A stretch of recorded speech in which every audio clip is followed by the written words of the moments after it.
Hello and welcome to Record Label Boss with your boy AViiO in a little bit of a new format. I want to say hello to all my regulars. I want to say hello to Yo-Yo and Lada Pitchy and Meg's Beauty and all the people that are always on the show and that are always enjoying Record Label Boss. Today we are going to have a lot to talk about. We're going to show you a little bit of the new interface.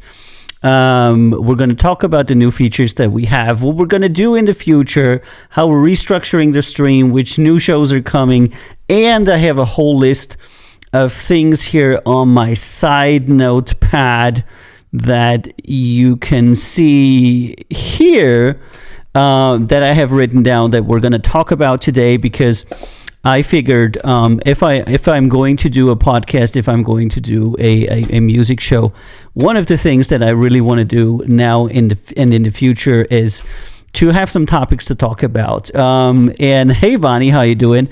And Vani's, everybody's like, Avi with glasses. Yes. That's a lot. That's a lot of color. That's right. That is the color scheme. Some of you know that I usually wear contacts, but sometimes I wear glasses, and I figure I do it today with glasses. Makes me look smarter, and it's good for a talk show. So the topics that we're going to talk about today that I just casually jotted down here, other than reviewing music from all over the world, is going to be Ukraine. I got some points on here about Ukraine. I got some points about hook theory on here, which is a very interesting website that is going to help a lot of songwriters among you to help with their songwriting. We're going to talk about demo submission. We're going to talk about our app and our upcoming bot. Very interesting. We're going to talk about a new album coming out by Flawed, one of our new artists. We're going to talk about the stream news, obviously, everything that's going on with what you're seeing here, the links, the blurbs, the goals, and the format of the show, and the streaming on Monday and Wednesday. So there's a lot to unpack today. As you can see, the interface is a little bit new, and I want to talk about that just very briefly before we start the show, so you can get into it. On the top here, we have the recent subscriber, which is the person that subscribed to the channel last. Here we have the last donation, was made anonymous, $50. Thank you very much. Latest follower and the latest cheer. Got the logo here. Here is the Twitch chat. So if you want to appear on the stream, if you want to have your comments be visible to everybody, you are welcome to join us on Twitch. That's twitch.tv/recordlabelboss, and then you can chat, and I'm pointing to the wrong one, and then your chat will appear here. On this side, I have a new side cam, which has multiple functions, because it's actually able to pick up quite a few things. For example, let me turn that off. Here we have a display capture. Here we have a capture for the browser. And here we have a capture for my side notes and many other things. So things that I'm actively reviewing or talking about are going to be shown in this camera here to the side. On the bottom, we have our subscriber goal. We're currently looking for 30 subscribers. We got 7.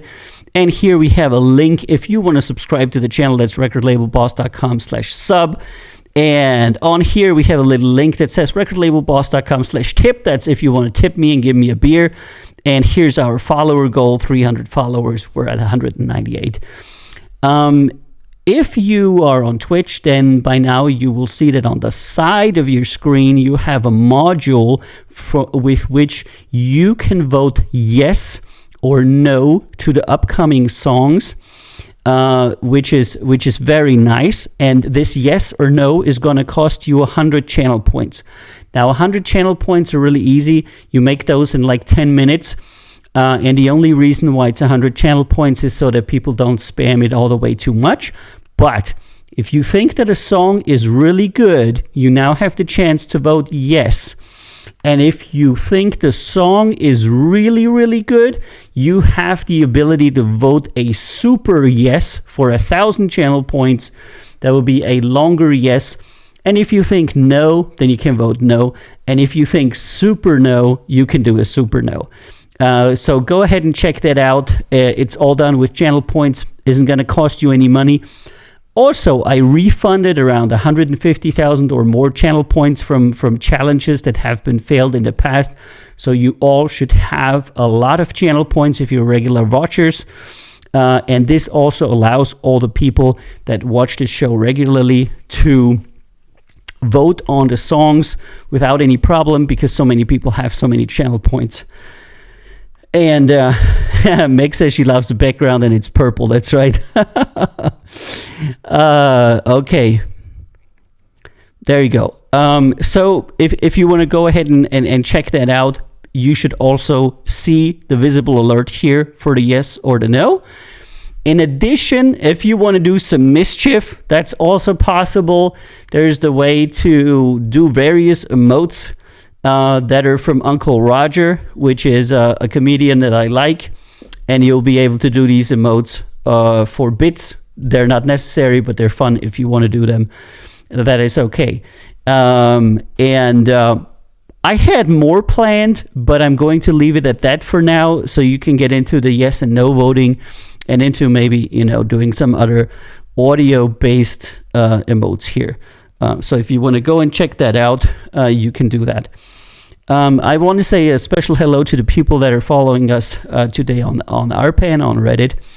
If you have any problems on Reddit, you're welcome to join us on Twitch, where you can vote yes or no, and where you can, chat in the chat, and then your chat will appear here. Maybe I need to tap out the bot stuff here. I got so much bot stuff in this chat here.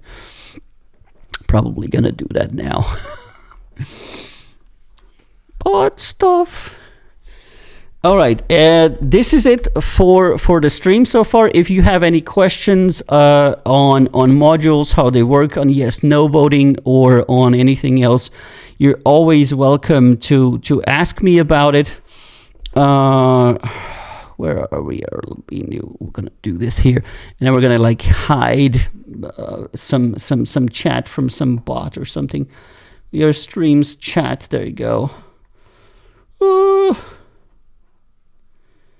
To ignore that would be stream elements. Stream elements. We're gonna ignore that bot chat from now on. Okay, poof, there you go. Okay, just wanted to make that go on. Okay, so the first thing we're gonna do is we're gonna check out the new songs we have received. As you know, I have been a little bit sick for the last 1.5 or 2 weeks, which has led me to consider the streaming and the format and everything I was doing. So I was actually reviewing some stuff while I was halfway sick in order for it to not expire. But the rest has kind of piled up a little bit, so we have a lot of stuff to review now. And I'm going to switch to that now. Where are we? We are here. Alrighty, guys, let's do what this show is all about. Let's review some music. First one is B.I.V. Hip Hop Rap Tease Me.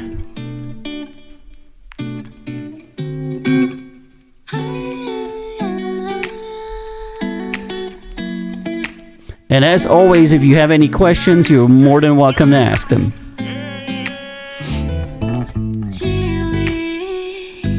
And this is a female artist from France. I had an A&R call with an artist from France yesterday. It was interesting.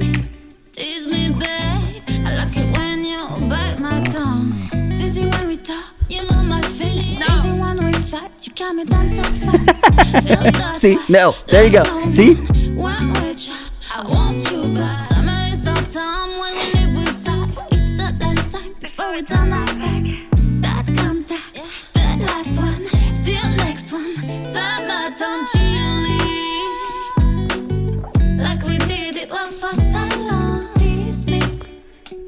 And of course, if you want to vote yes, no, you have to join us on Twitch, because we can't really implement it on Reddit. Thank you for wholesome, get to know.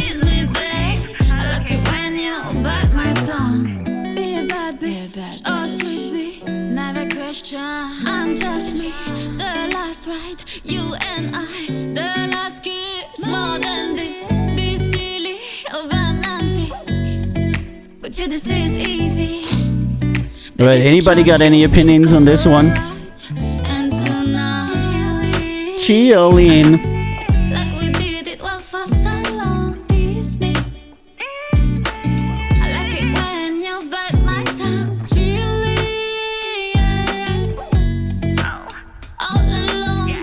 Yeah, it's not bad. You can do yes or no, Vani. Hit the yes or no.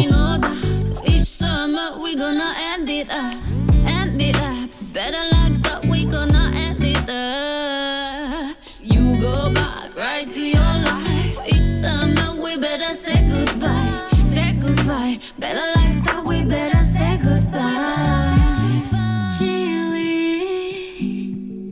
I want a maybe. Yeah, that's not gonna happen. We can't have maybes, because I have to do yes or no, you know. I think, hold on.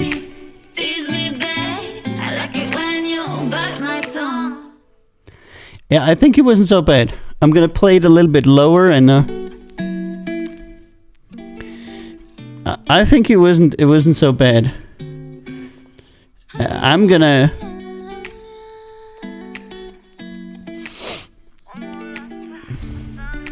What are we gonna say? What are we gonna say?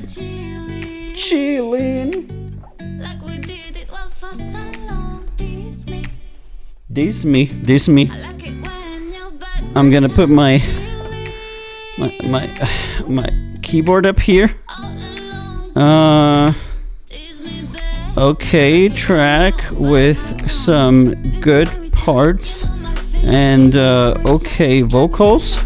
What do you think? Nice flow. We would like to hear more from you in the future.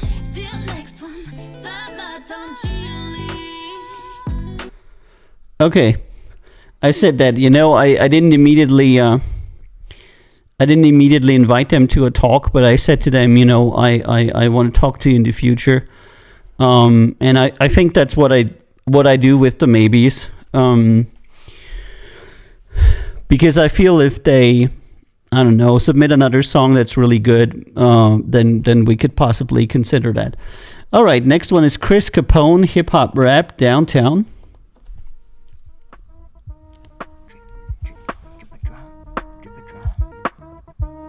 Yeah, hey, drip or drown, try to snap my crown, you a clown, you could get your round, need a pound, driving downtown in the mother's minivan. The original plan was to come just for $1,000 in my hand, now we all up in Japan. 50 bands in my pocket and a rocket by the smoke it, loaded with the OG chronic, only memory of home, only thing that come my bone, might have caused some damage, everybody need me prone, get the lips split, got a rep kit, back pocket. Alright, anybody got an opinion on this one? Take it off like a rocket, cock it back, see the trauma of a top shot, I let the Glock holler for a Prada, gotta keep the focus strong like a camera, I spit like magic ever, you be saying cadabra, rappers from Toronto, I collect the notches from Canada, I got maxed out stamina, put it to the metal, you a bitch, I bend you over for a rectal, leave you number, then a trucker with the stum in his ass, swing first, better do second, it's a 4-headed grass, have you unconscious, have a bad bitch, slip a pill in a glass, up at the marsh pit, too many loans and too many bones, broken revealing a different reciter, coming to mind, that's one of a kind. I see that Vani redeemed a no, but I'm not seeing a no. Look at the root of the reason we got it about it. How is that? Carving out your third eye, reality is fiction, and the sci-fi brings the wisdom, I am a king, and this here is my kingdom.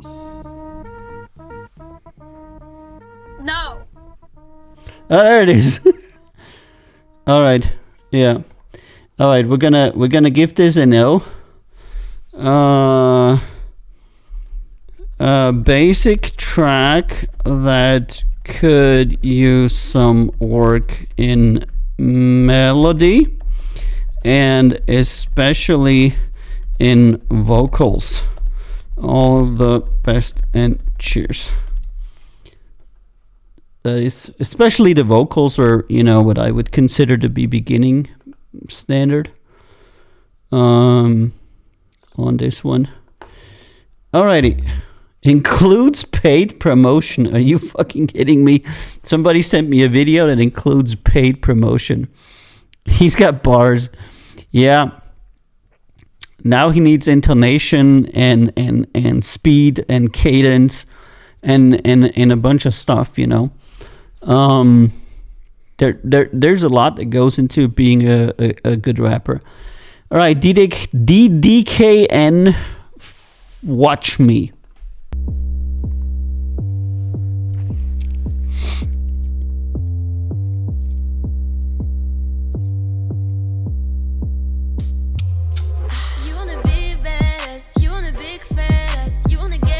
I could probably make this bigger. Oh, and you could see it. Oh man, this is so cool.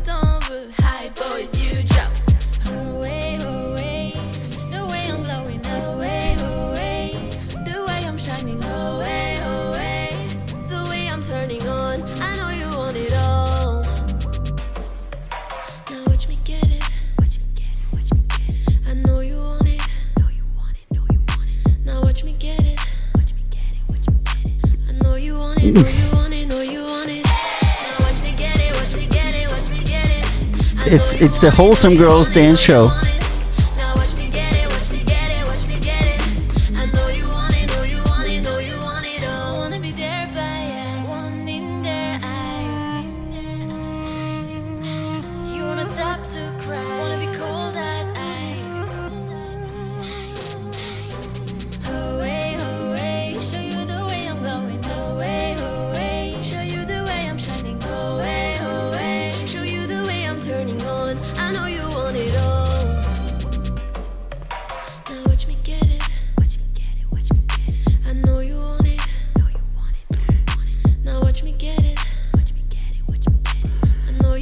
I'm actually a bit unsure about this.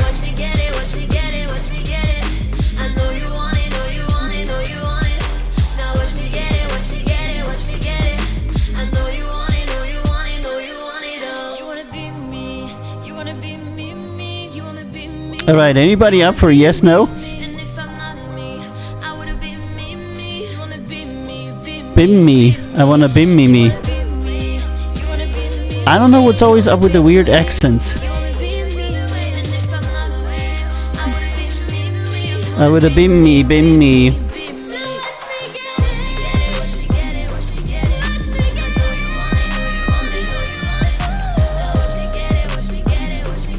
Is it like a girl group or something?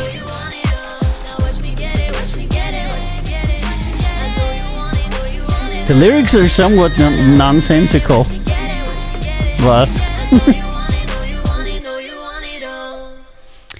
Okay, production value is definitely okay. There's a interesting end. They're shopping.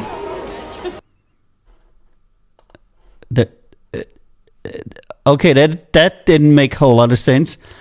Dokken officiel. Okay, they got a bunch of videos. Dokken, DDKN. Catchy Novateur et Sans Frontières.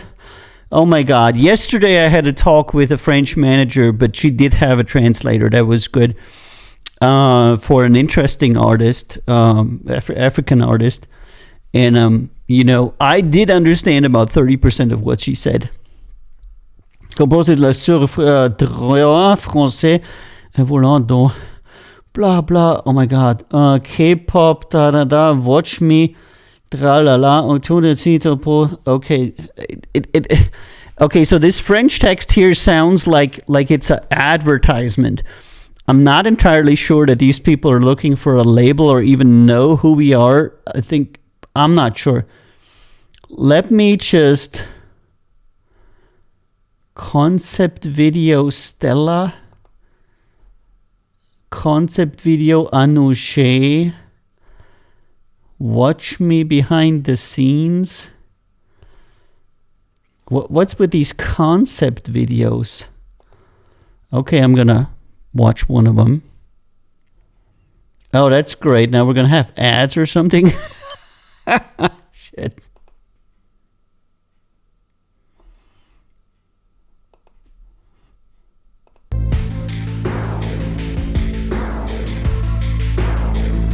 What the fuck? Okay. All right. Does anybody have any thoughts on this one? But I'm not hearing. Ronnie says it's annoying. Like they only know 4 words. I'm gonna write feedback. Cool track with a bit repetitive lyrics. Repetitive lyrics and melody, but well produced and could go somewhere. Send us your tracks in the future. All the best. I don't know, dude. I probably would not support this with a lot of money because it seems to me to be like hold on a second, let me say something. It seems to be like a very generic like girl group thing going on there. It's out of France, that doesn't matter. It's well made, but I don't know if it's gonna go anywhere. So compared to the two guys that I listened to last, which is Flawed, who delivered his album to me the other day, and I think that Flawed is very, very talented guy, and we're gonna put out some music from him. He recently had some personal problems and issues, but who doesn't? And then I talked to the managers of another artist who's not yet on the label, who's an African artist. I know he's touring and doing a lot of stuff. So I think compared to the super talented people, I don't know, taking up a well-produced but otherwise, I don't know, very generic girl group, I don't know, they would have to look really good, like Destiny's Child, you know, not like the, you know, I don't know. If you want to do a girl group, you need to be a 10 out of 7. And I know that this is horrible, but this is the reality. I mean, look at every girl group, look at every boy group. There isn't a person in any of these bands that, yeah, New Spice Girls would absolutely be great, but all of them are like, well, they're naturally 8s and 9s, and then they're made out to be 10s, and they have excellent producers, and it's a very tough spot you're competing for in like girl and boy group in terms of pop. If you're looking at BTS, etc., I mean, this genre is very contested. All right, Angel Dust from d.o.o Music from Thailand. Okay.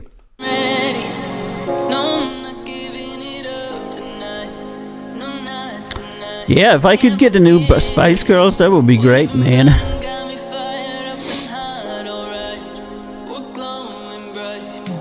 Yeah, Vaz says great production and the lyrics can be very annoying, yeah.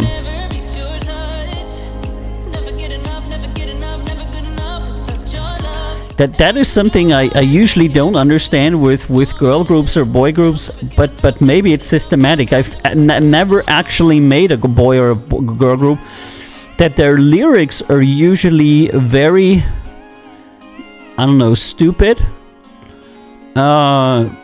But they don't necessarily have to be.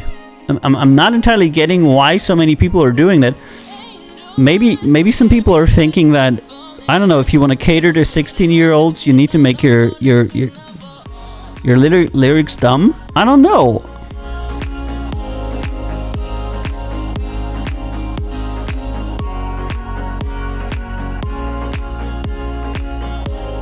Okay, this sounds like beginner tracks. Aha, previous tracks sent by this artist, Man in the Moon and Holding On, both answered. Yeah, it's probably the same I answered on the first ones. Yeah, Vas, I'm gonna do the Discord demos right after this. I have like 10 tracks here, then I'm gonna do the Discord, which is gonna be about 10 or so tracks. Then I'm gonna go to Demo Sub, I think there's gonna be a few tracks, and then I'm gonna go over to Musa, I think. So I think I'm gonna be doing 40, 50 or something today. Since I have decided to not stream on Friday anymore, because it's a lot of work, and because on Friday it's very difficult for me, because on the weekends we usually travel between Austria and Croatia, but we hadn't been doing that because of COVID.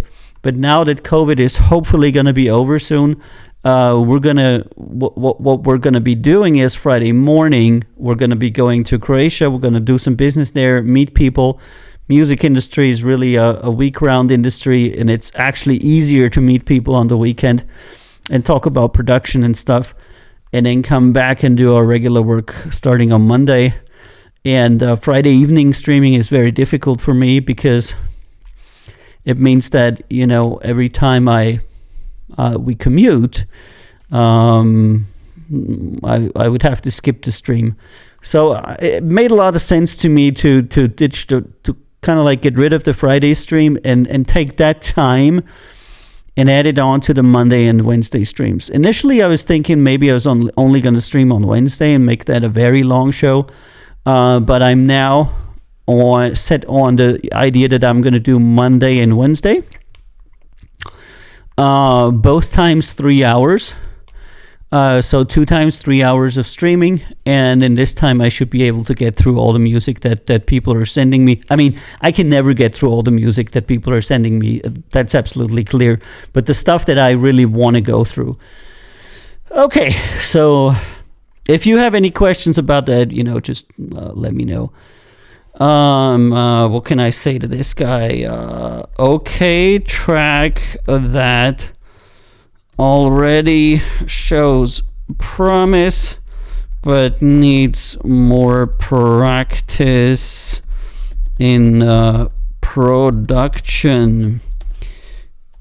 Keep going. Cheers.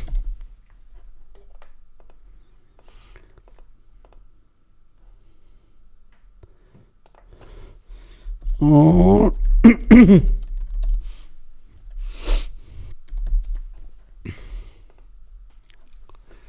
Alrighty, Smoking Cadillacs, pop punk from the United States.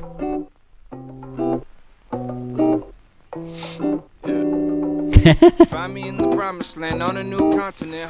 Vani is gonna come and visit us, and then she's gonna put some makeup on Yo-Yo. Problem, babe, make it all kind of wave, leave it on the ocean floor. Pixelated, trying to find a way, spend some money, make it sway. Now I think I know for sure. Split you in all kind of ways, pray the game won't get you paid. Smoking on the finest taste, think I'm in my final I'm days. not sure I think that it's getting late. if that is pop rock or punk. See the heat I emulate, pass it off to D and Ray. Yop the dead bodies in the dirt, that shit was d.o.o. Curl the game like Frito-Lay. I'm not into needles, babe, but you get me higher than the heavens, vacancy the gates. Very,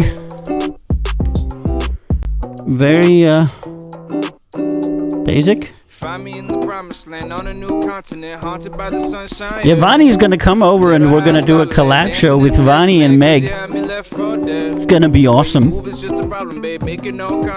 It's gonna be the makeup monster battle. Battle of the make-uppers.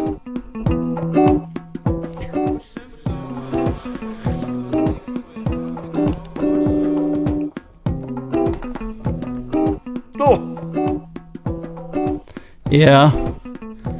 Okay, I don't think this is going anywhere. Yeah, that's what I was thinking about. That we're gonna do a featuring stream, and Meg can do makeup on you, and you can do on her, and you can chat a little bit about beauty and stuff. I'm gonna produce it, of course, and probably for that I don't know. I'm looking into having a handheld camera of some sort to where I could, get in there as well and do some handheld camming. Alrighty, only right feedback. Okay, track that remains a very basic, and even though it's groovy, lacks the ability to capture very basic,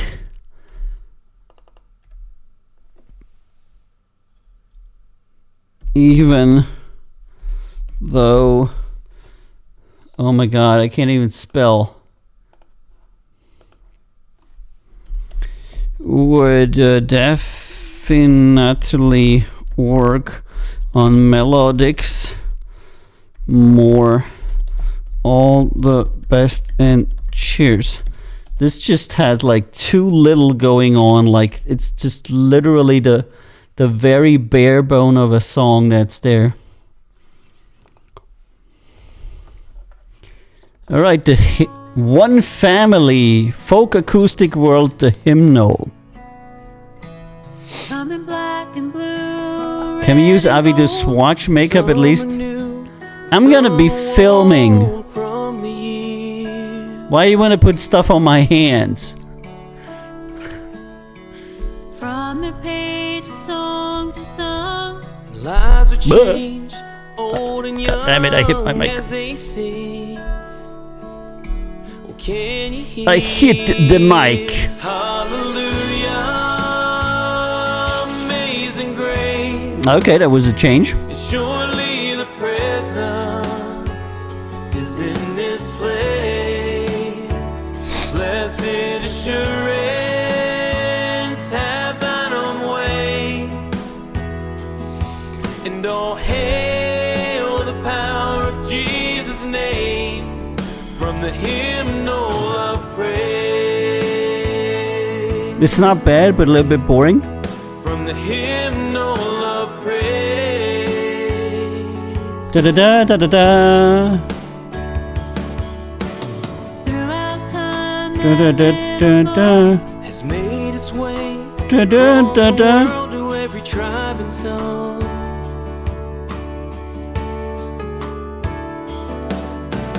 every time the praise is sung. I would say the production is pretty good, but in order to make it like commercially really catchy, it really lacks that melody. I mean, here's the chorus. Amazing grace, Da da da da da da da. the presence Da da da da. is in this place. Da da da da.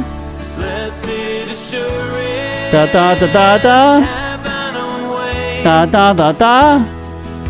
And all hail So this is extremely simple melody, especially for the chorus. That makes it easy to sing. Song structure is okay, production is okay, but it's I'm gonna say no. Well produced and performed song that only falls short in its extremely simple melody and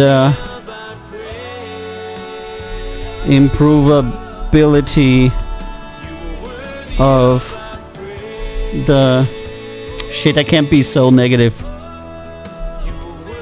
Definitely keep working.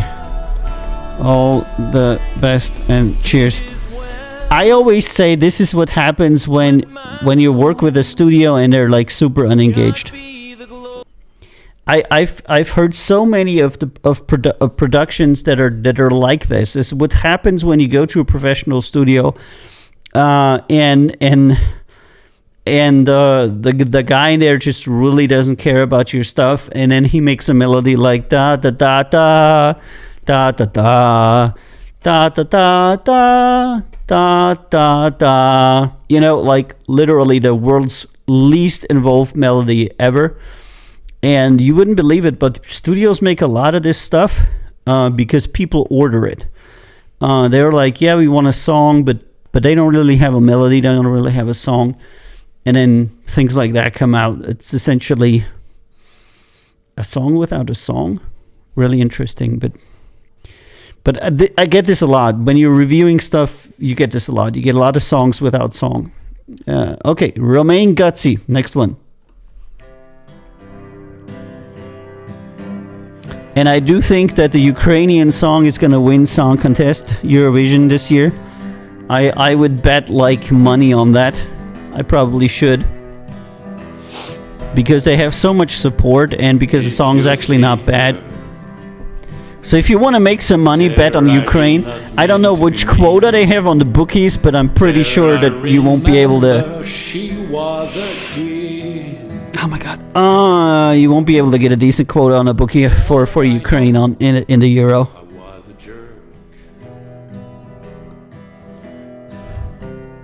If you see her, Yeah. tell her I forgot everything. Basic track That a with tiny piece of improvable. love melodics and especially improvable vocals. Keep going. All the best and cheers. Piece of love. Ooh, yeah. I'm so happy. Okay, some of these songs to where the singing is really off and it really annoys me. I'll just say no and not really discuss it. Especially when you're doing a genre like a man and his guitar, a girl and his guitar. You want to be a blues man. You want to be a country man, focusing on that your interaction between your voice and your guitar.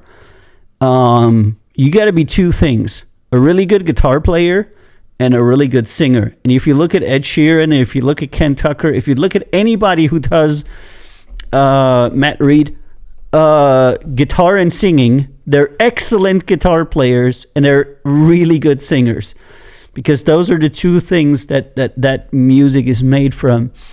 And if your guitar playing is like subpar and your singing is horrible, there's no way in hell you're ever gonna make it with a guy in a guitar or a girl in a guitar, whatever the genre is. It could be folk, it could be blues, it doesn't matter. All right, next one, Untitled by d.o.o from the United States, hip hop rap.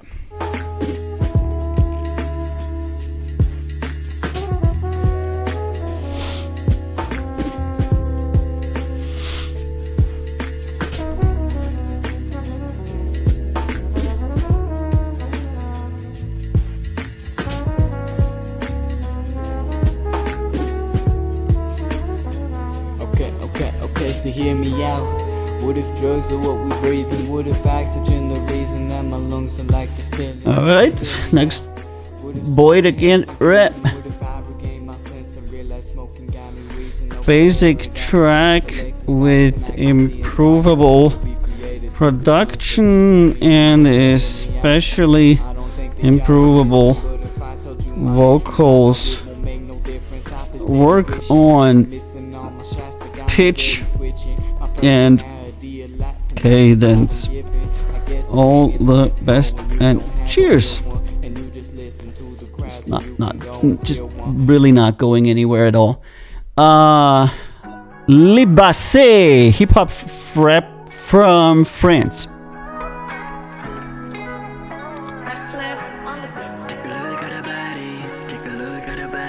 Take a look at the body.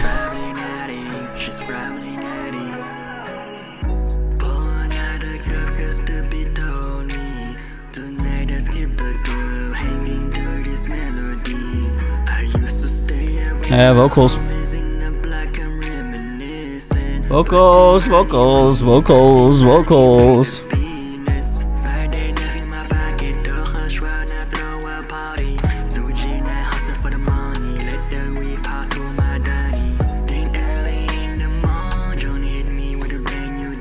Yep. Nothing is gonna happen here.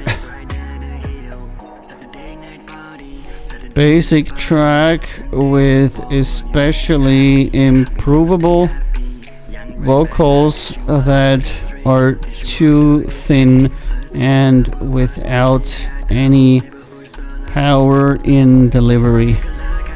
It's almost talked, Keep working.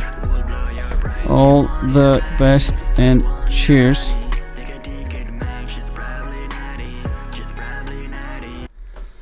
I don't know, don't quit your day job. So powerful and beautiful. Nixie! Nixie! I'm powerful, yeah, I'm wonderful, yeah. Nixie!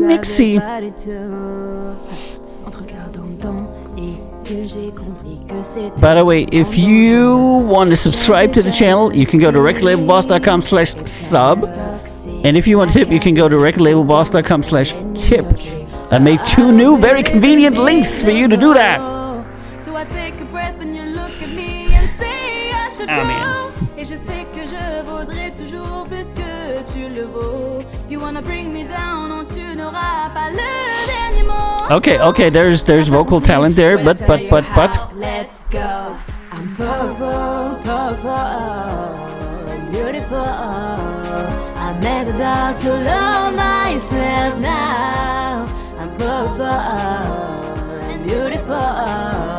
Je répéterai à chacun de mes pas. Okay, the production is this is the opposite. This is where the production completely tanks some talented vocalists. Some talented vocals that are overshadowed by a very improvable production and a somewhat random song. All the best and cheers. Keep working. No. I don't know. I haven't waited for you to say anything, but that was very obvious. You're always welcome to say yes or no with your channel points. Can I say that? Boss points. Because I can scroll here, yes, cheering. Look at that. I'm going to do it myself. I'm going to fucking do it myself. Can I do that?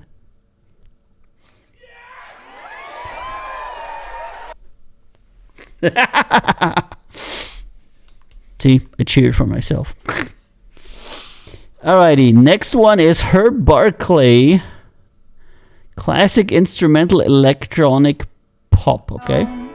Maybe we could stay and make a home. It's written on my heart and in my soul. You're the one good thing.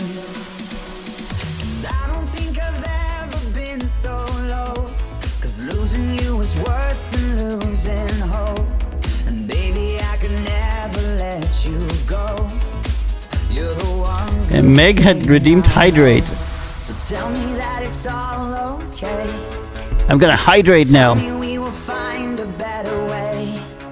Just tell me that it's all okay. I don't know how long this water's been sitting here. Just tell me that we'll find a better way. A better way. A better day. There's gotta be, it's you and me, it's everything. A better way. A better day. Just promise me. Yes, so if you a bit random. If you want to make me do things, you can do so on Twitch with our channel points. They're called boss points, and they come to you by just watching. You get them for free, and then you can make me do things and vote yes and no and all kinds of stuff. It's a pretty interesting game.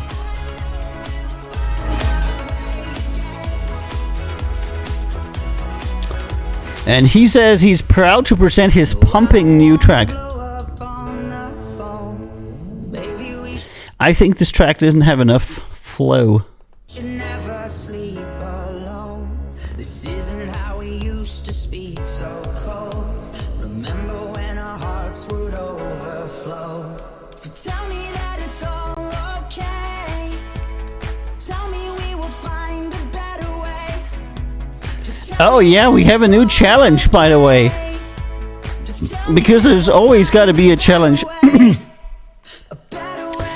The challenge at the moment is every subscriber gets a free ebook of AViiO's How to Not Suck at Making Music. That's the current challenge. So if you want to vote for the challenge, you can do so, and if you achieve it, then everybody who's subscribed gets a free ebook of the book that I'm going to release soon, TM. Yes, Anonymous donated for that. That is right. d.o.o was very dedicated for the makeup stuff.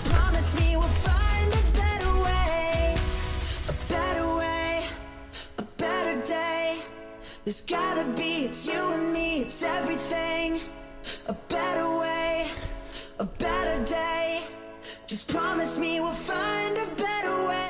Okay, yeah, this is okay track whose genre mixing seems to not totally work out, and it remains a bit chaotic, even if production is quite alright. All the best and cheers. A lot of people try to do this like cross-genre stuff, and it's super hard to pull off. Usually they think it's like they're being innovative by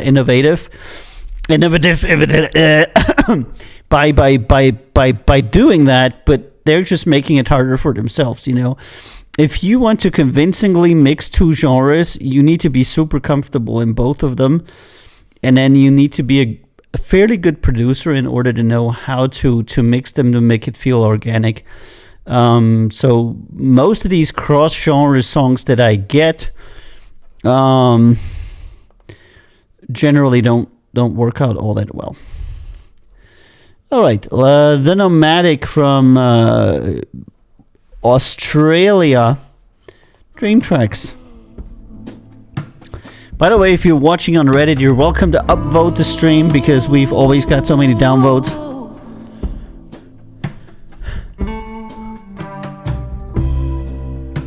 Dream and I walk the desert. I've been streaming for about 2 years now, and I thought that if I do this 3 times a week, people would kind of like, I don't know what this is about. But you go on Reddit and people would just downvote you all the fucking time. You cannot watch as quickly as people will hit no. And when you look at the content that does work, I don't know. It's kind of weird. Walk with tears on my cheeks at morning.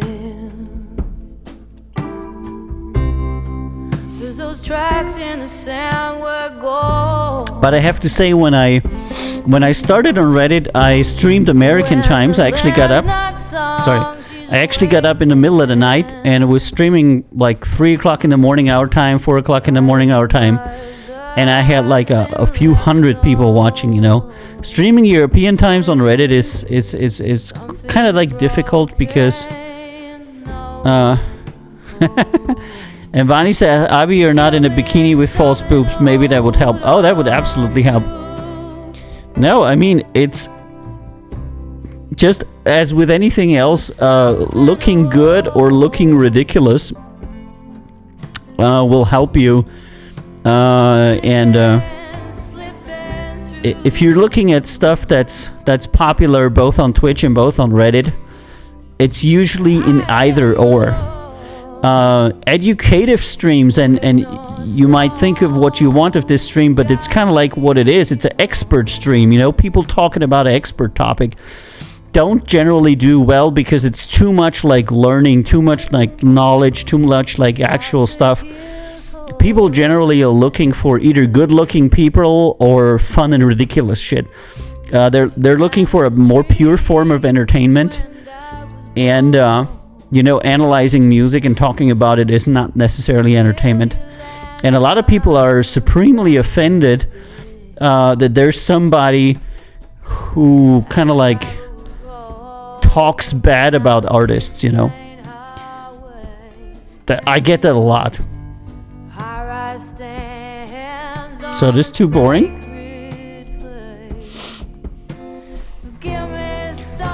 Okay, track with some good elements and some good vocals. That remains a little bit generic and could use a songwriting change. All the best and cheers. I know that a lot of people when they write like heartfelt songs, they figure if they put a lot of emotion in their song, it's gonna work out. But if you don't put a lot of melody in your song, it's never gonna work out.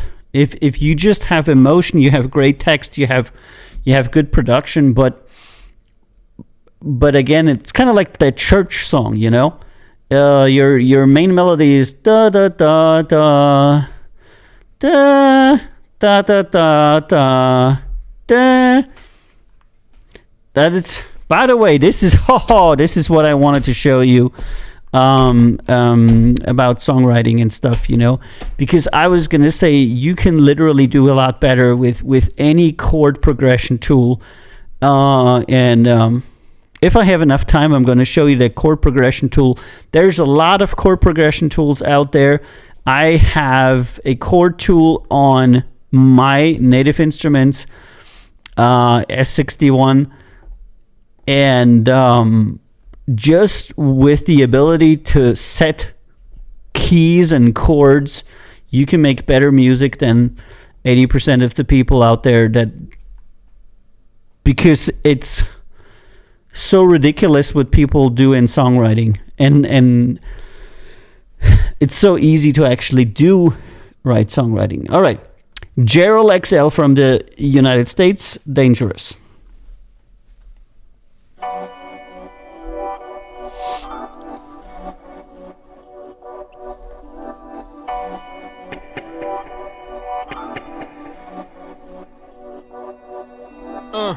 Look at my eyes. Rechtsmarschall. See when I die. I'm on the rise, it's due to my name, but I made it burn through the lies. I realized I come from pain that they would never survive. My soul is comprised of all of the flames that I spit out in these lines. I'm on a plane and never be, no matter how hard that they strive. I'm on some time, they'll never see. One of one, that's my design. And I think that music videos are getting more professional as a whole, you know. Then I get right back to business, just like the day after Christmas. I mean, 10 years ago, 20 years ago, this would have been a very nice video. Nowadays, it's something that, you know, an amateur artist just buys from any videographer. So the game is definitely getting a lot more difficult for people. If they run up with me, then I'm pulling the stainless. They counted me up, but they not who I came with. They said they know me, but they really strangers. My mind is a weapon and I'm feeling dangerous. They run up on me, then I'm pulling the stainless. Got a real one, you got a real one, yeah. You got a real one, yeah. You got a real one, you got a real one, yeah.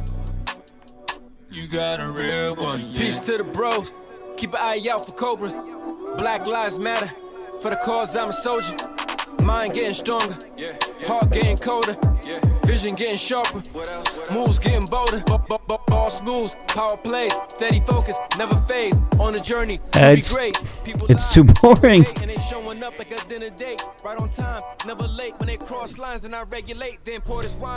Okay, track that is well produced, but remains a little bit repetitive and could do with more variants.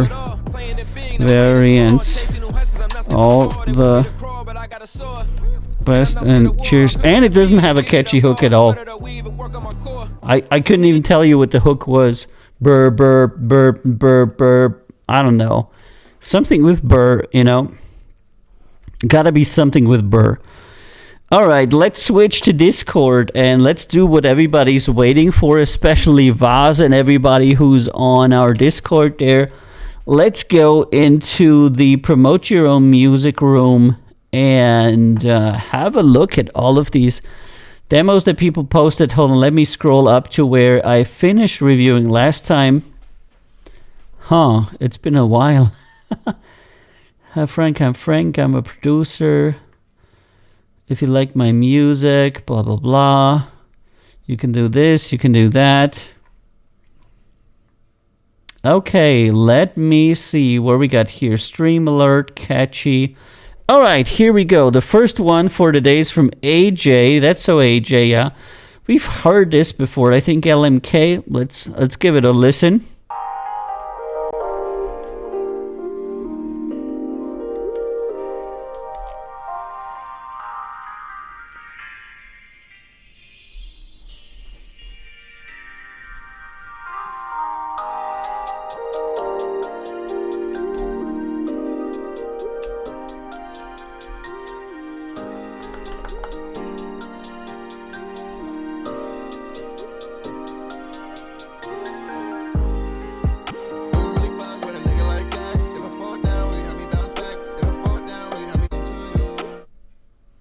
Oh my god, I hate SoundCloud. I hate it. I hate it. Okay, here the vocals are far too quiet. I can hardly hear anything. Let's go to sixth with sixth with sixth. Yeah, okay. Anything I can't switch my flow, that's why I always with that fast shit. Okay. Ain't no sister on the legend ain't no sister like this. Ain't nobody in a bikini here. Hey, A6 the legend, I'm impeccable. Okay. I'm the science Keaton, yeah, yo, bitch is looking testable. Horny little freak. Okay, beginning rapper. Next one, puns. Hey, this shit right here was produced by Steve Oaks. By Steve Oaks, okay. Hey. Maybe that's the problem, I'm not changing my flow. But if I keep rapping like this, shit won't be changing no more. I stay rapping, capping, throw my guy in, that's it. Quick squeeze a tip before I get out, thought I missed. Punch down the yeah, it's not so bad, eh? Glass. I got bugs on my neck from this puff and pass. Messages on my phone from the bitches I share. Respect me some Obama, cause Trump never cared. Y'all be loving my shit, hype me up, shaking messy. Pull up to the MC, get the burger and some Frenchies. I can't even talk cause I'm hot as hell. So I'm telling the bitch to make it by herself. She put back her hair, lay back, get in my car. She telling me she wanna play the strings on my guitar. My teeth. Fire, bro. Okay, that was pretty good. It's essentially just a loop and somebody rapping to it, but I think they're doing pretty good. Zodiac Black, this is Prison. Gave him a heart on this one. Wasn't so bad. If you like and share and follow, I will appreciate. I'm Frank. Frank is being nice. Okay. Channel. He's promoting his channel. Why is he promoting his channel? Huh? I don't know, dude. All right, that wasn't so bad. I thought that was okay. He says things slow. Who are you talking to? Is he with you, Voss? The Zodiac Black puns dude? Because, you know, he should send me some more stuff. See how he goes. Yeah, I'm in the car right now. Yeah, it's not so bad. If he's got like 3 songs, he should send them to me. You know, we'll listen to it and see. And I would like to also know if he's got only this like loop type of things. Because that's what people start with, you know, loops. They take a loop and they rap to it. But if you want to make a song, it's got to be more than just a loop, you know. So, yeah, not bad. First step. All right, next one. AAA Static Flow Rolios. And Voss, he's got the connection, man. It's going to be good. Vaji is connection to all the younger people here. Okay, what is that? What am I listening to?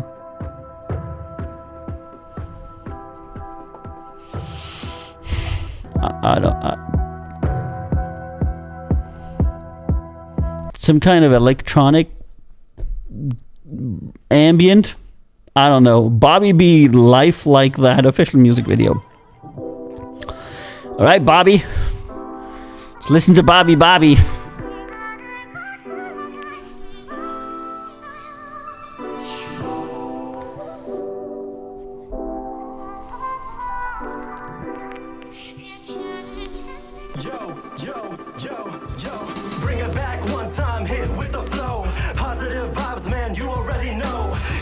I can show you how it goes. Live an open smile in the world, let it show. Feel for the energy that keeps me intact. Feel for the energy that keeps me on track. Blissful lifestyle, you'd say it's a wrap. We can all go and live a life like that.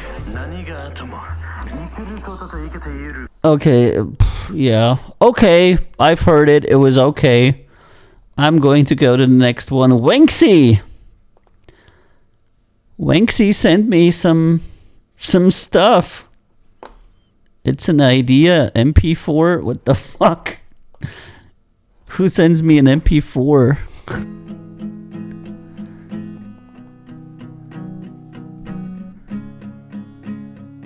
An MP4 that doesn't have any video in it.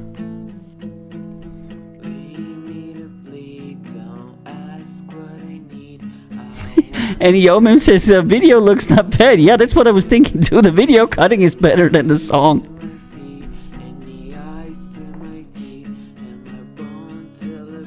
Okay, I'm going to say no to this. Venxy. I listened to Venxy there. Let's listen to the next song from Venxy. And Kenny's here. Hey Kenny, how you doing, my man? I really need some eggs and bacon. I had a hard, like, last 2 weeks. It was... Summer nights, turn off the lights with your arrows right. You block my sight. I don't wanna fight, but I'm full of spite. Oof, that's all. That's not in key. Ooh. Okay, Venxy, another one.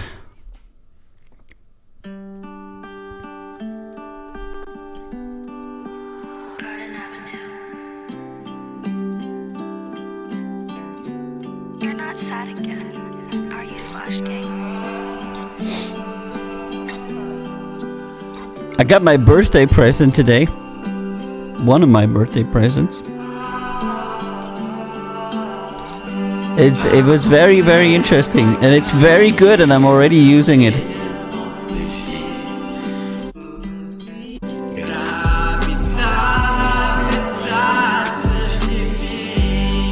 Okay, Venxy, okay. Ooh, okay, next one, Hikari.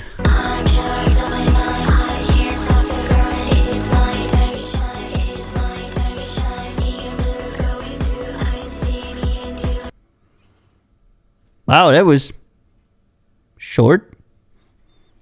Yeah, Vani, you're going to come over and celebrate birthday with me because I have birthday soon in a little bit more than a month.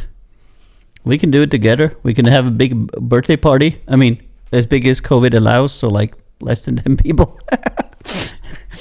All right, the assassin. Okay.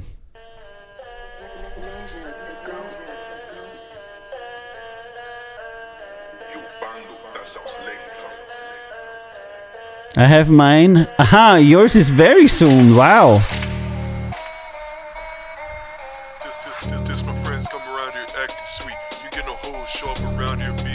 That's okay.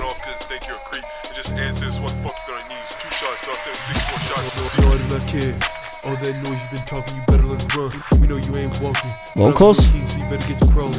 Track is interesting. Vocals are Clay the King.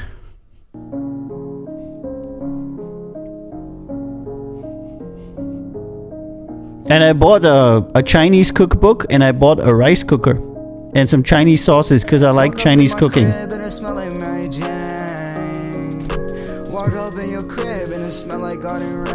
Vocals. Walk up in the crib and it smell like Mary Jane. Yeah, Ken.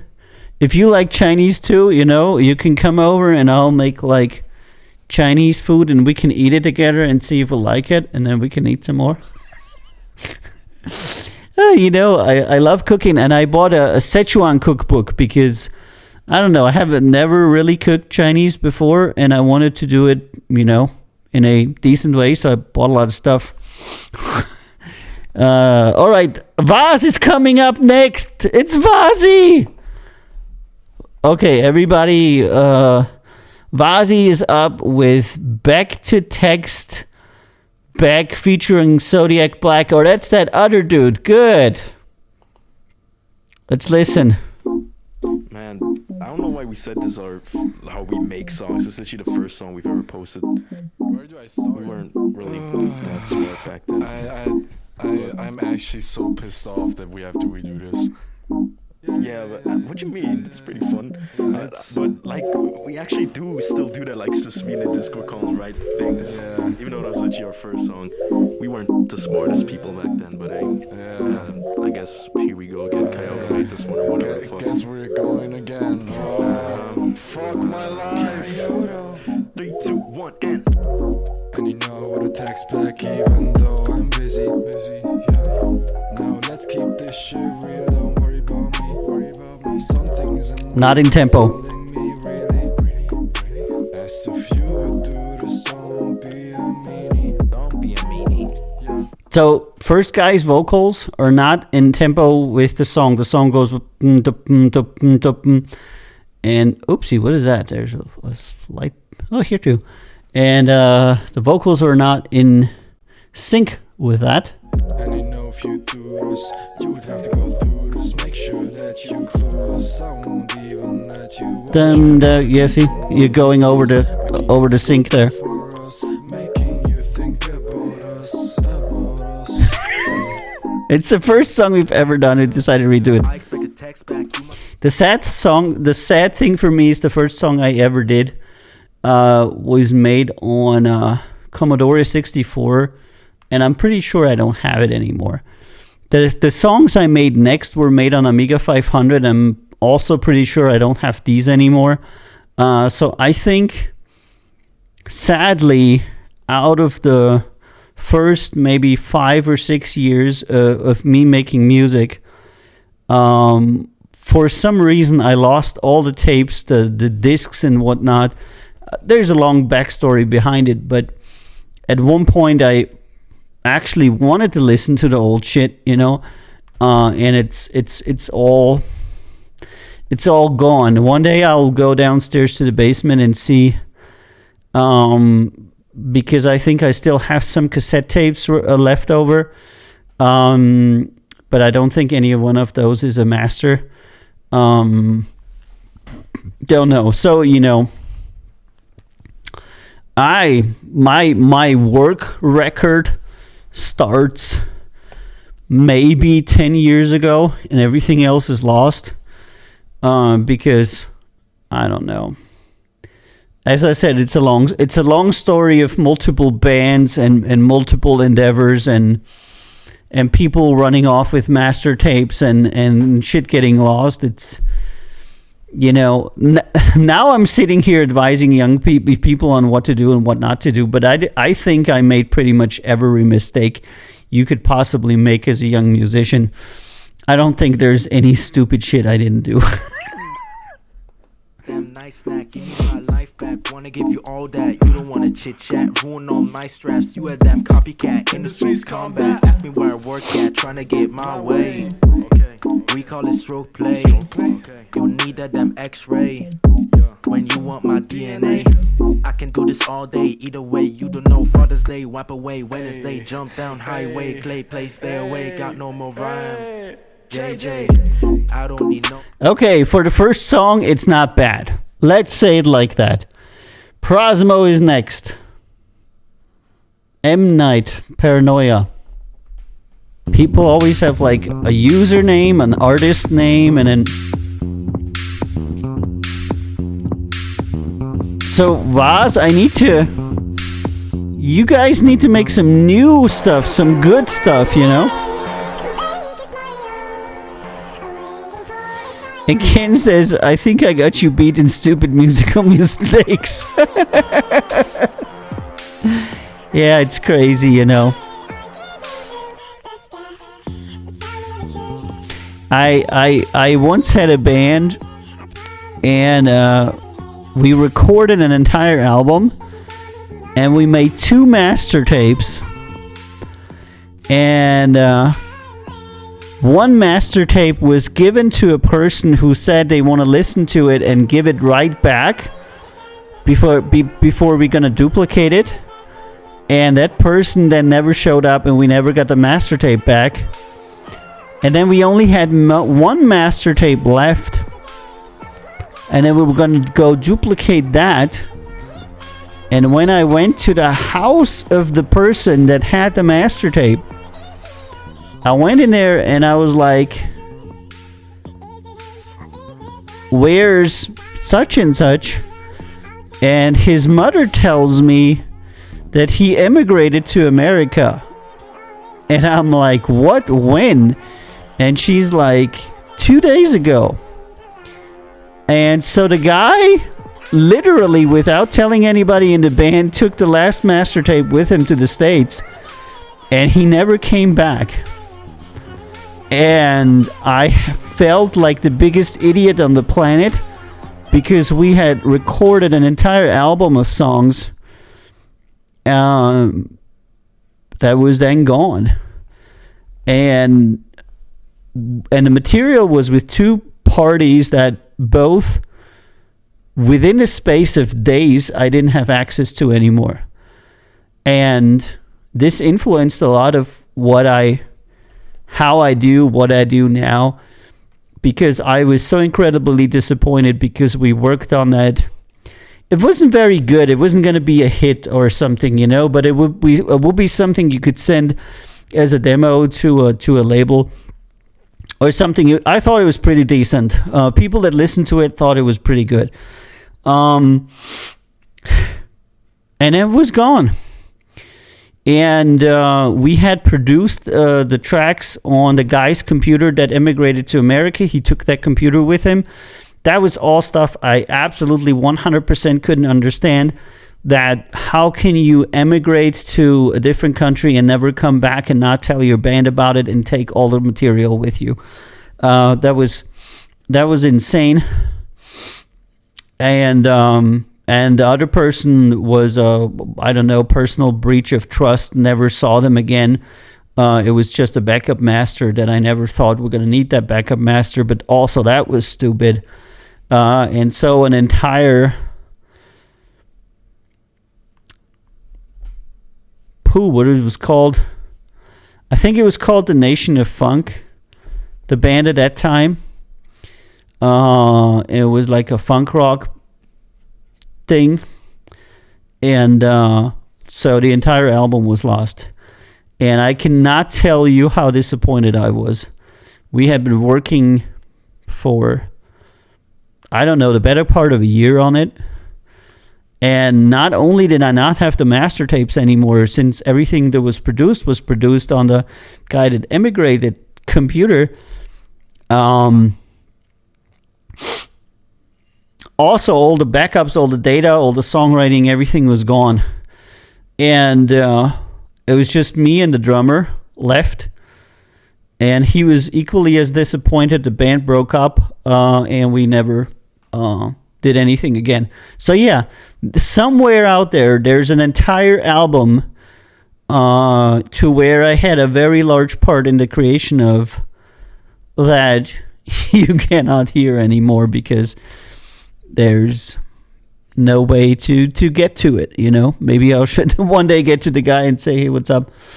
You still exist? But he later opened a club in New York, and he stayed there, married a woman, and I don't know, I lost track of him. I was just incredibly disappointed. I was very disappointed that he would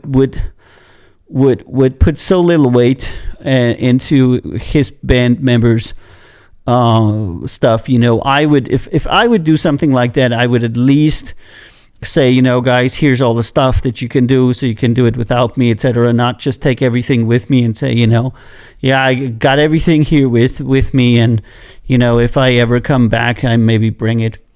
But it's fucking insane. So yeah, 1 year of work down the drain. Next one, Sir Shada. Fast, dark, piano type beat. Okay. Even now, if I think about it, I feel bummed. I feel totally bummed because I know a few songs still that were on there, and I thought they were pretty good. And we recorded them took us I don't know, weeks to record one song.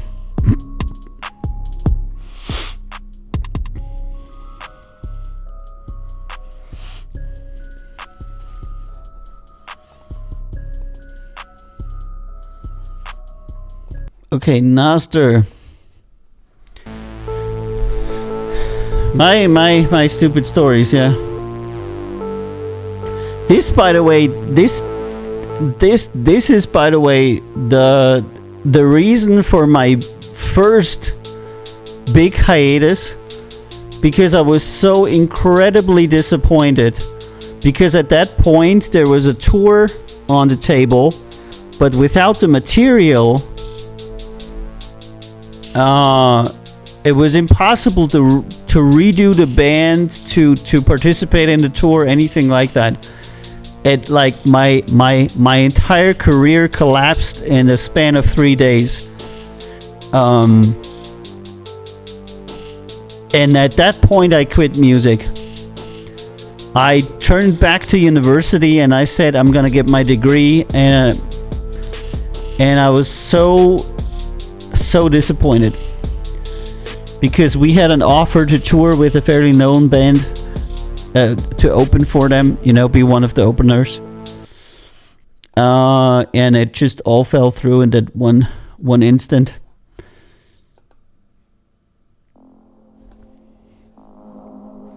So that was my first hiatus from music, because up until then, and I was about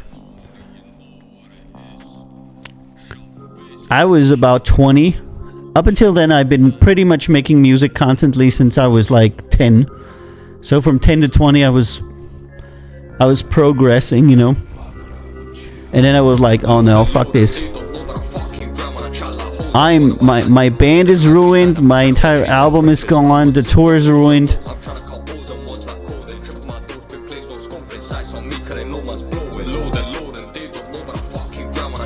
Crazy.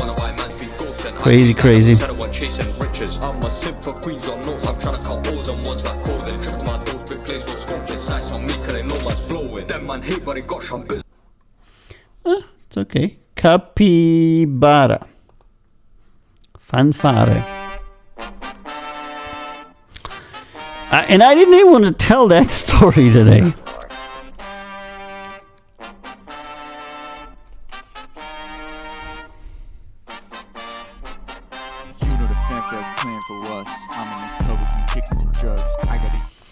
Okay.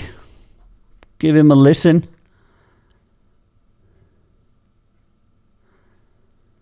Awesome demo. Yeah, good. Get signed. There you go. Hawkeye Shadow Tech.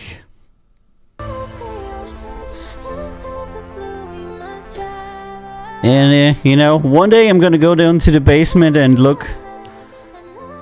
But I have this stuff up to the point to where I found it. We made a band, the Nation of Funk.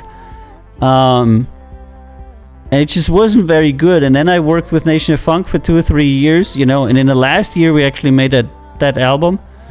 And from that time, everything is completely lost, you know. So I don't know.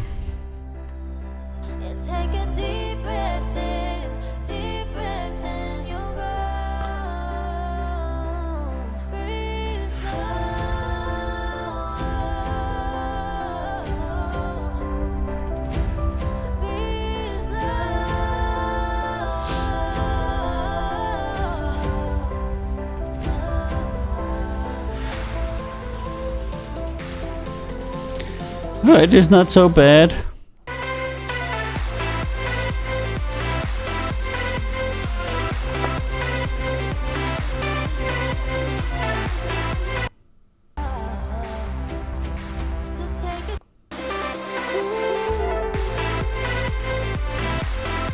Still a little bit arbitrary, still a little bit, you know, off with the volumes here and there. Still a newer producer here in the electronic genre, but already, you know, go in the right direction. All right, next one.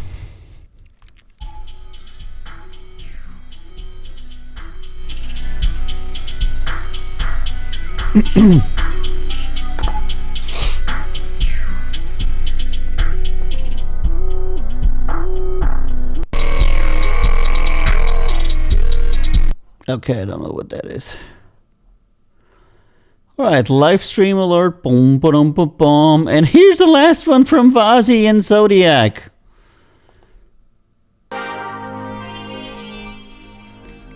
Let's hear it.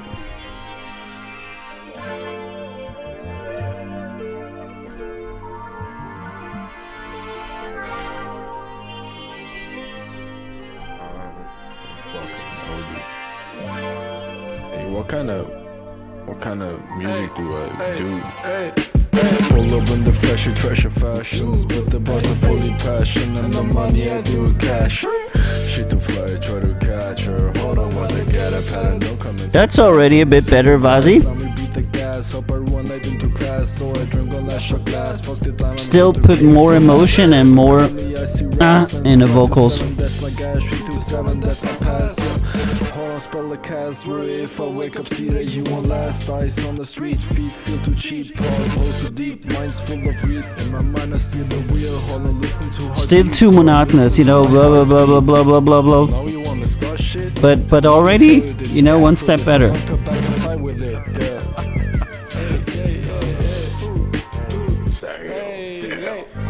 Listen to my heartbeat.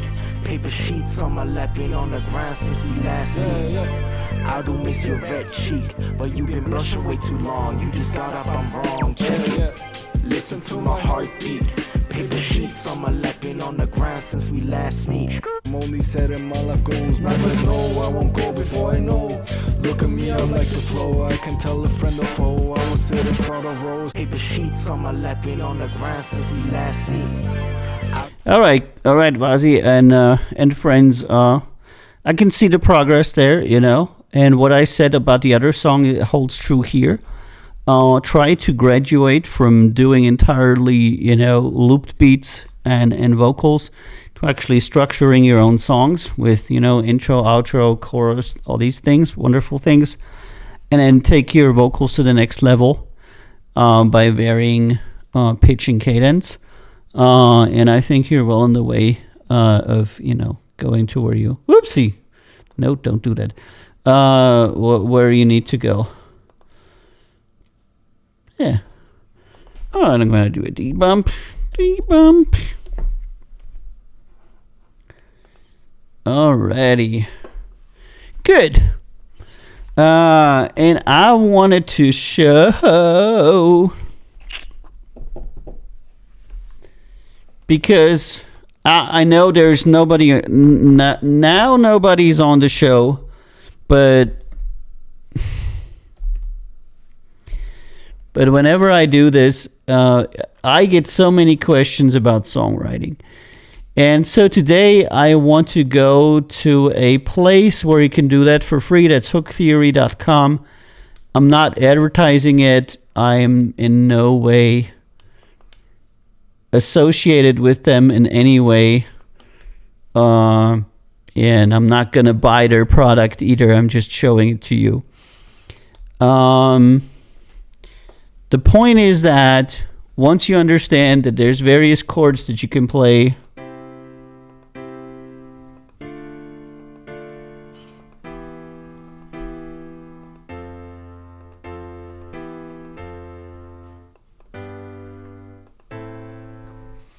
and you can vary those, and those are set.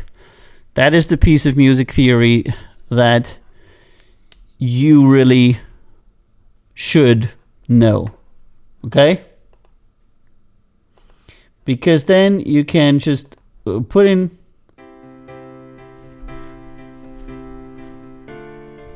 And I just made that.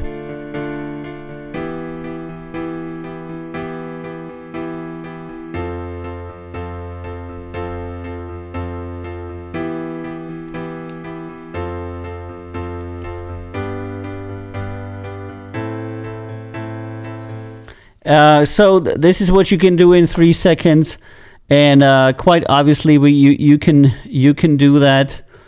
You can do that a lot faster, a lot better. We're gonna switch. These are chords in C major, and I'm going to do another one.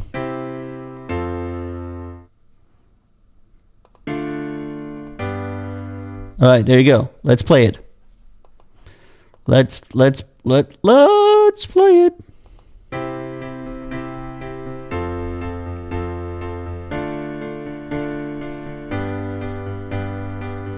Right? Okay. Me and my horse were riding across the porch. We're singing about a sausage, and the sausage was very big. All right, this is what you can do with a chord tool in about 4 seconds. These are some excellent vocals because you know that is the next bit now. But what I'm saying is this. If you use a chord tool, you can set the key that you want to be in. You go to C major, you go to whatever key you want to start. It doesn't really not matter. And I put down some chords, put down a basic structure for your verse, do the same for the chorus, do the same for a break, and immediately you have a song structure if you're just using some chord tools. You can go to hooktheory.com and do that, but there's many other tools where you can do that. Of course, you can learn about chords yourself. It's not a problem. And chord progressions, which is the important part. And once you know about chords and you know about chord progressions, then you can replicate songs that people made very easily. And for example, what they have here on hooktheory.com is what they call trending. Let me just go in there. Oops.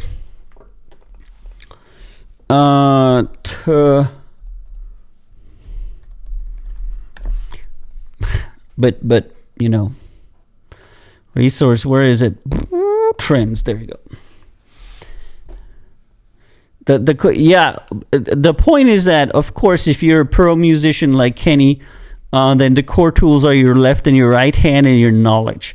But what I'm trying to say is that there are chord tools that you as a new musician can use, and it's gonna go good. So what we're gonna do here is we're gonna do C. We're gonna go from C to C, and then it shows you out of the songs that are currently in which chord usually comes after that.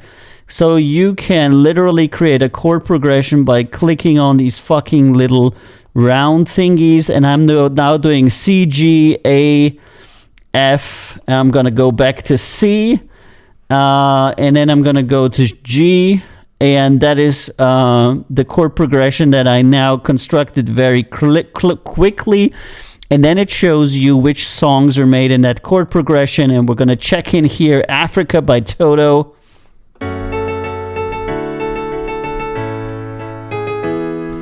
Okay, so that was obviously, you know, the younger people probably don't know it.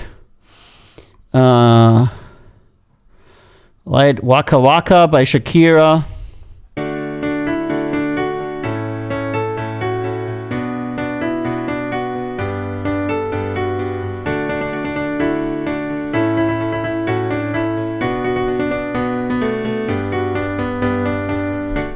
So you can lay out your chord progression, what you want it to be, and then you can see that the Waka Waka is a little bit different, but it generally gives you an idea of which songs out there, pop songs they have here, that are that are made in the chord progression that you just click together, you know, or that are similar to it. And this gives you a little bit of an insight of what's my age again? Okay, that's yeah, but still okay.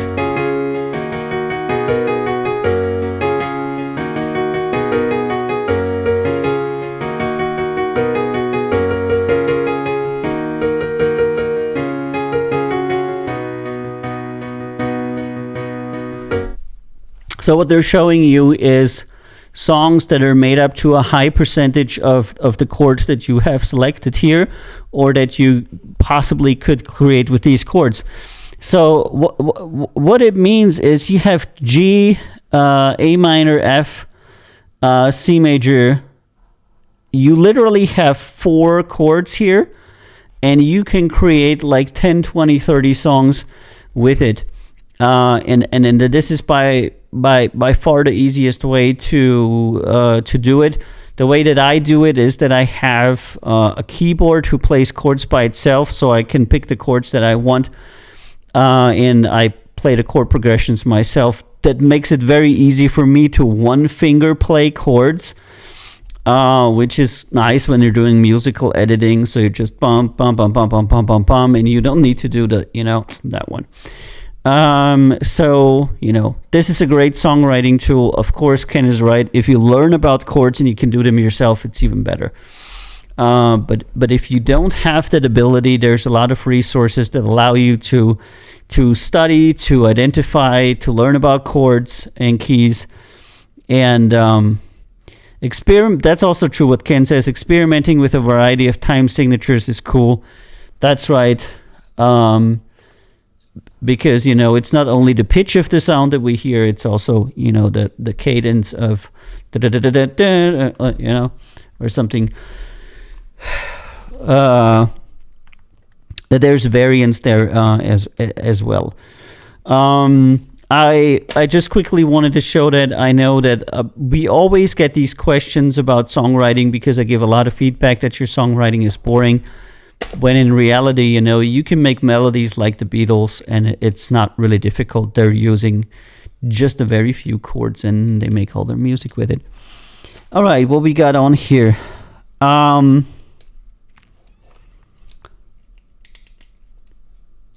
Yeah, I wanted to say that our app, which is you can download at countzerorecords.com. /app now has 1,000 users, which I am very happy about.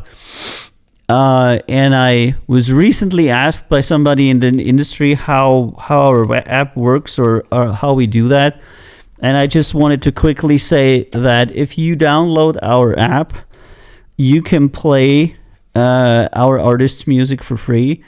There's essentially a playlist included in the app that allows you to play the artist's music. You cannot download it, but in the app you can play the music of all our artists. So if you ever wonder, there's Ken Tucker I want to listen to, but I don't want to, buy the album straight away, you can download our app, you can listen to some Ken Tucker songs, and then you can, go on the webpage and buy it. And we've been advertising it for less than a month now, and it's already got 1,000 people that are using it, which is really great for us, and it's a great way to get our music out. And the question that people asked me about that, why would we be doing that? And the point, what I replied is very simple: because Spotify doesn't pay us either.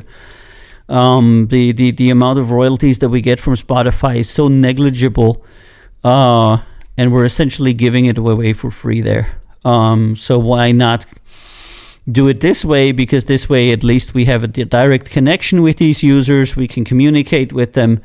We can bring them into the Count Zero Records world, and they become fans and have our stuff on their phone, and we have them as actual fans. Whereas on Spotify, I have no idea who ever listened to any of our music. Whereas with our player, we know it, and we can send them offers, and which we haven't done so far. But for us, it's always important to know our fans. So yeah, I wanted to say that if you haven't downloaded our app, you could do that. Another thing I wanted to talk about today, and it's an interesting topic, is that we are going to release the world's first legal music bot for Discord in probably a month or so, when I get around to finishing it and doing the rest of the stuff. I'm currently betaing demo submission, and I'm betaing that bot, and the idea is that you can invite that bot to your Discord server, and the bot will then play music stations that we have pre-curated that have licensed music by our artists on there, and it will be legal. So far, all of the bots that you can have on Discord essentially are illegal because they are grabbing music off of YouTube, and that's a violation of their terms of service. And as far as I know, there's no legal music bot on there, because even if you do own the MP3, it does not necessarily mean that you're allowed to play it. But our unique situation allows us to license that music to ourselves, essentially, because we're the ones releasing the music bot. So in about a month from now, we're going to release the world's first fully legal music bot for Discord servers, and people will be able to invite the bot, and the bot will then make a radio station playing music for them on their Discord server. I thought it was really cool, and I spent a lot of time doing that.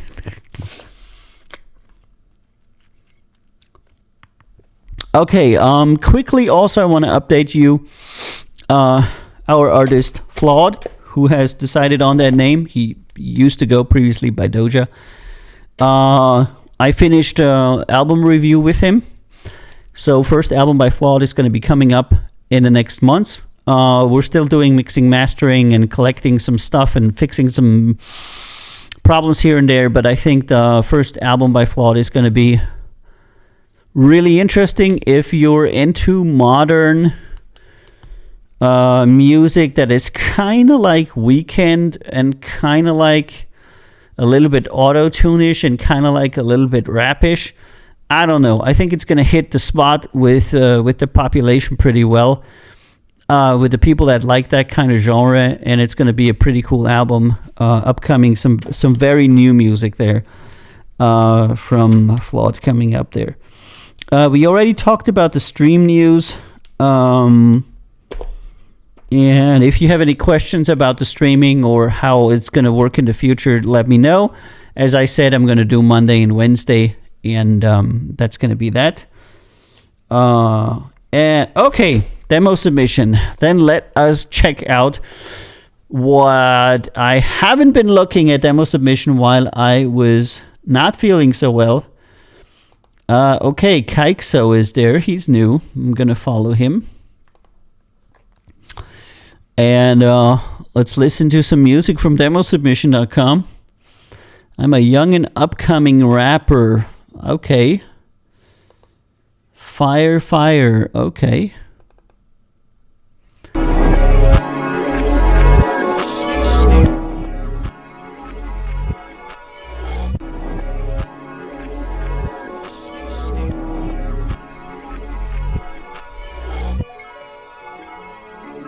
All right. I'm slightly confused.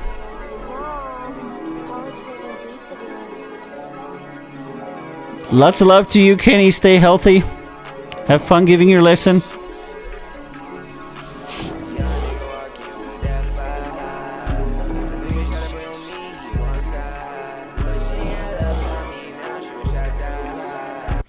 Okay, that is a bit confusing. I am not entirely sure about that. I'm going to leave it to somebody else to leave some feedback here. And I'm going to look. Atmosphere is new. Let's follow him and see what he's posting. This is very convenient, with all the artist profiles that we have here on Demo Submission. That's really nice because it allows me to just, casually stroll through the forest of submissions there and learn a little bit about the people. Young rapper and EDM producer. Okay. Atmosphere Ascend. Sitting here in silence, yeah, non-violent. Well, life is what I lost, didn't know what it cost. I used to feel like wanting to die, and I don't even have a real reason why. Accepted a challenge, because I am a fighter, but I lost it all when I fell in the fire. Yeah, the vocals.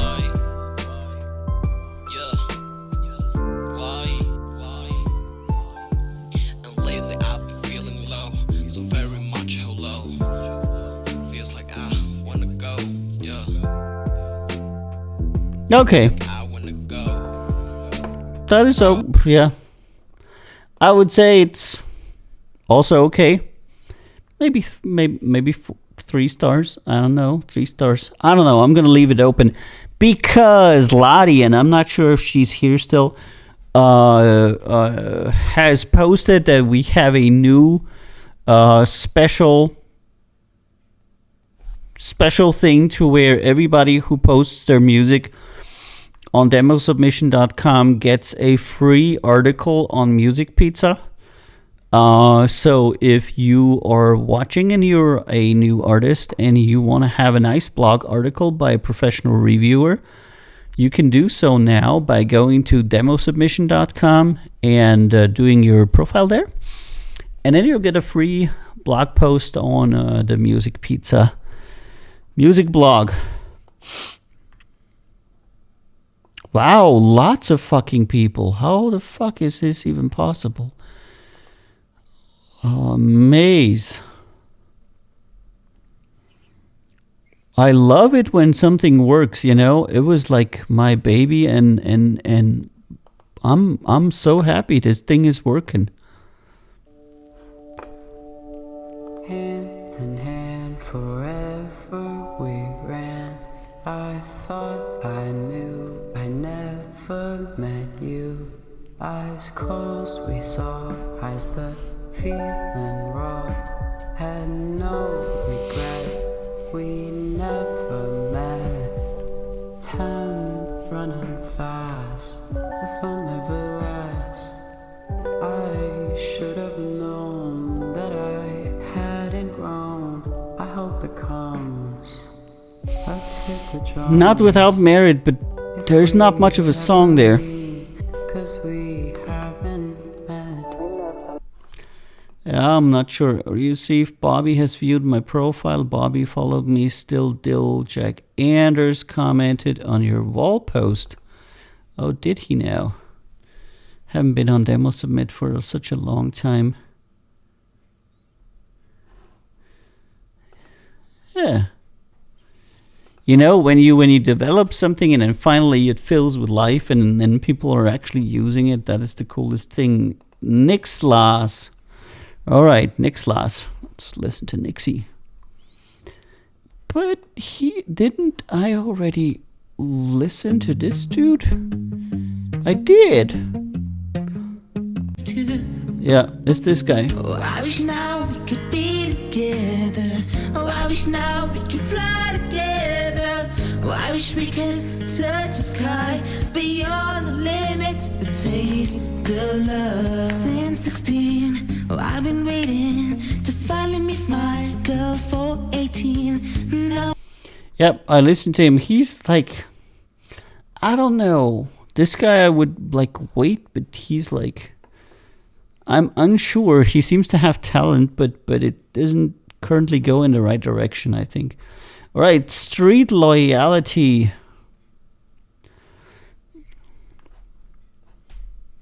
Sometimes I like to rap about waifus. Okay. No snowflakes allowed. All right.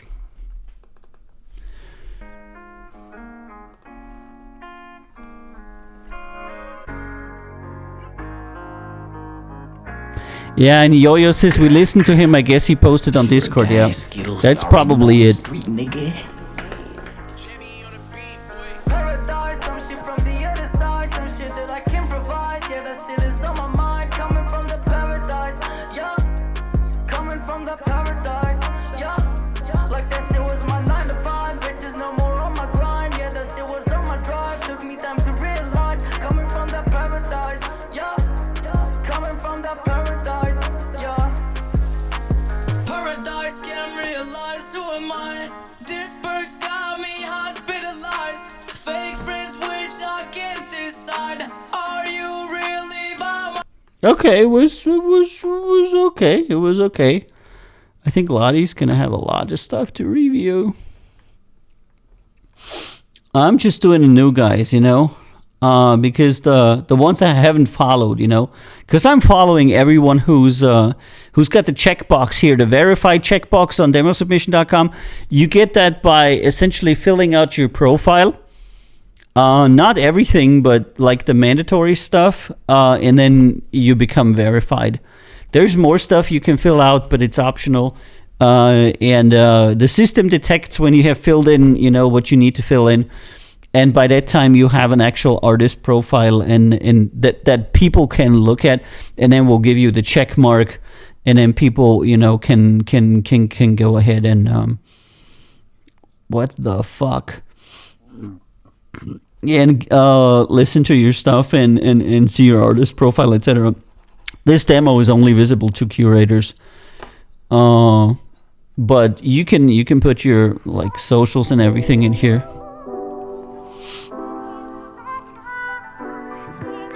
Bobby B, voice actor, singer, MC. Okay.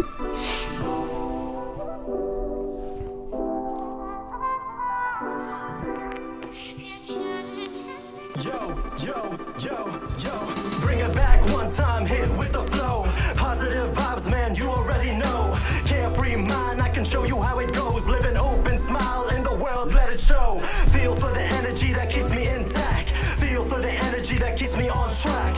Blissful lifestyle, you'd say it's a wrap. We can all go and live a life. And GNGOGH says, be happy. Okay. I'm gonna be happy.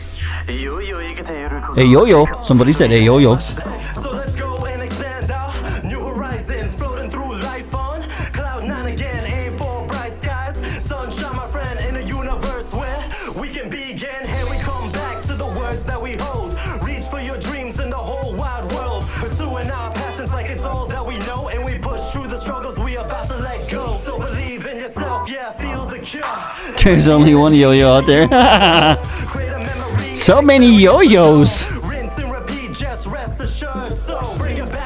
Not so bad. This wasn't so bad. I wouldn't necessarily put it on a track, but almost. That was almost. All right, now I'm gonna just quickly look at who else we got here. So we got a lot of people who made their accounts but did not fill them out. Let me see that Chris Violet here. I'm going to leave that for later. I'm just going to go look at the people that are approved.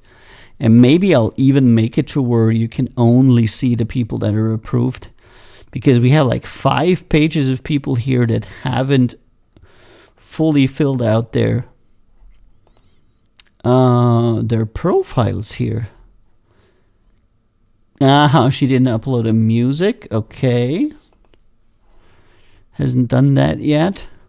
Yeah, some artists take a while to Prophet of Jupiter to complete their profiles. But it's if you're on a music connection website like ours, like this one, like demosubmission.com, then you should have a full profile, or it's not going to make a terrible lot of sense for you. Because if you want people to see your stuff, you need to show your stuff. That's kind of like the underlying truth about it. Alrighty. Okay, so good. We're gonna go. Oh man, I'm gonna go here, and I'm not sure when I was in there last, but it was a long time ago. Yeah, 1,911 matches, a new campaign by a liked artist, Jesse Fitz, Ali Bean. Oh wow, that's so crazy.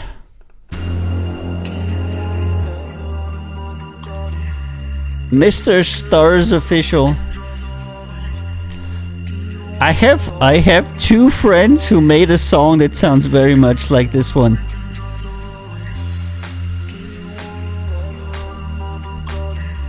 That is so crazy. I thought it was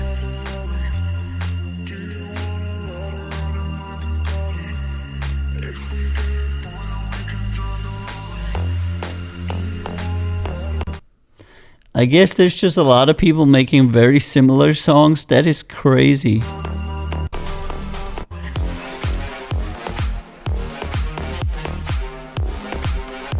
Yeah, it's by far not as good as the one from my friends. Because I thought it was gonna be René Luengo and Dominic. Fuck, what is his artist name?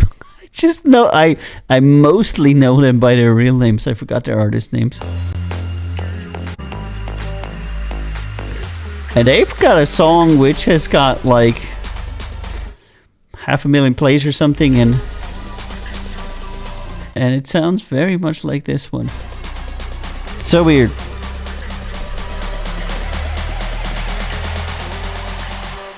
Dun, dun, dun. Yeah, it's okay, but not. Mr. Stars Officiel. Oh my god, let's.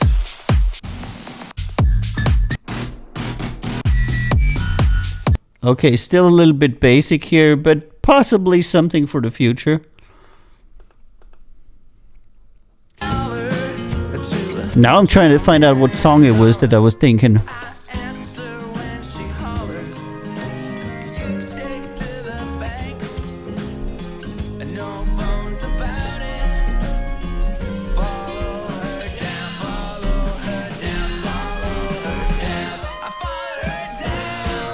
Maybe it was City Lights. Oh, let me. Was that it? Was that it? Was that it? I don't know. Hold on, let me. Was I thinking about that? Fucking bass boosted. Yeah. Fuck me! And this is the song by Dominic Fritz and René Luengo. Two of my fellow artists. Not on the label, but I know them both.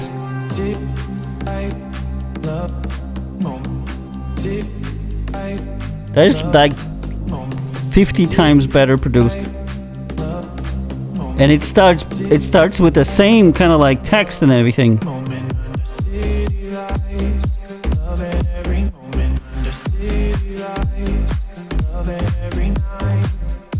Okay, that's actually called City Lights.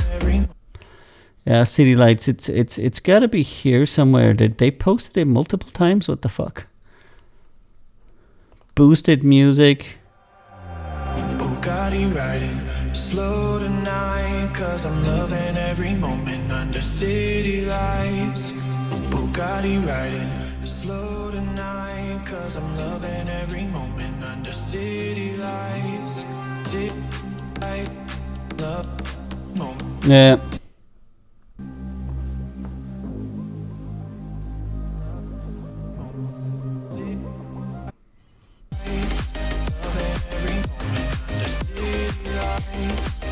Yeah, that's what I was thinking about. Anyway, Bugatti riding. I don't know. Oh, wait. Oof. I think a lot of people maybe just have similar ideas or something. But, yeah, I don't know. Right, let's go back here.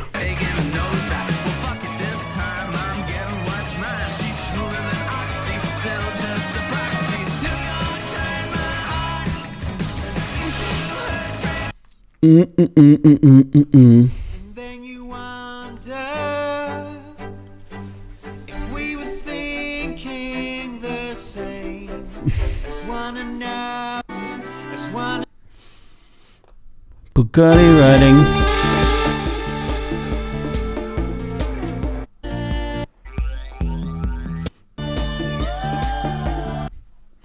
Bugatti riding on a green line.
disappointed. I need to get up and dig out.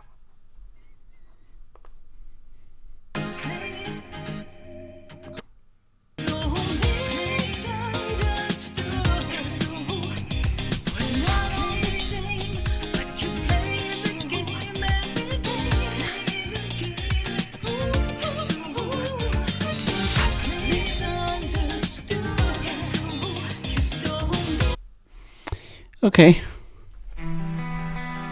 Sometimes when I listen to like a lot of music, I zone out and I just like, you know.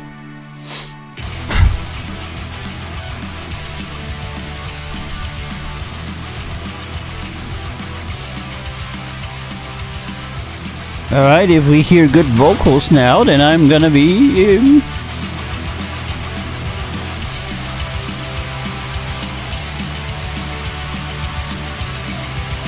Somebody gonna sing?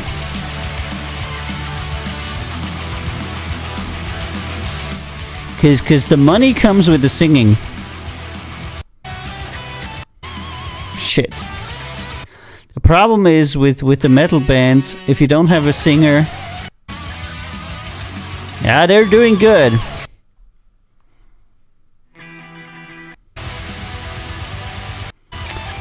Damn it. I gotta decline this because it doesn't have vocals. Like pure instrumental metal is hard. It's a hard sell. Metal is a hard sell, but pure instrumental metal is an even harder sell.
Not bad, but not good enough.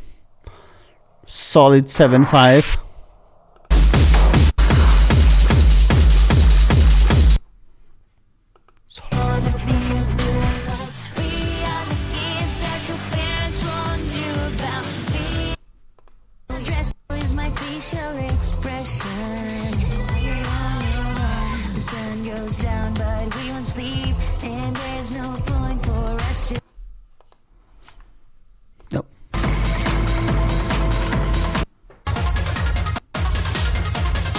Lots of really hard techno dark wave today. Interesting.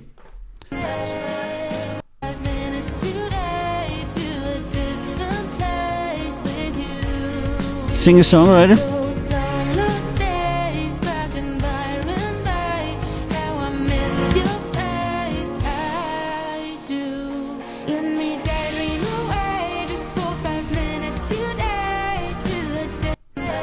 Kind of like messes up a few things here.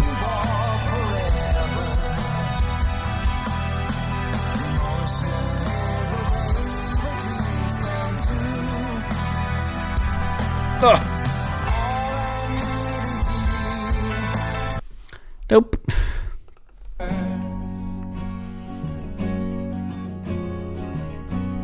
Choke on love, they will with fear. However, I am happy that all the new stuff that I set up actually is working. The new scenes, the new stream, everything is working really good. I haven't had a single breakdown. Usually I have a lot of breakdowns on my streaming. But today, everything seems to be working.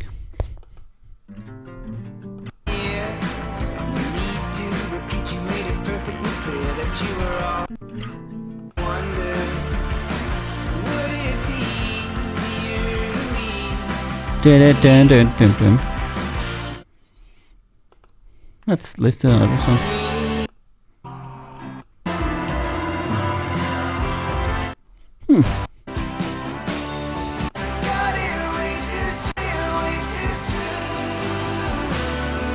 Similar, very similar sounding songs, kind of like every song sounds very similar.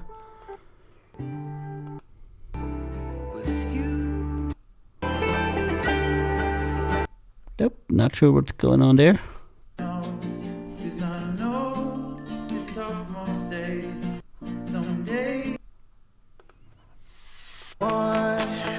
Torn apart as some change through.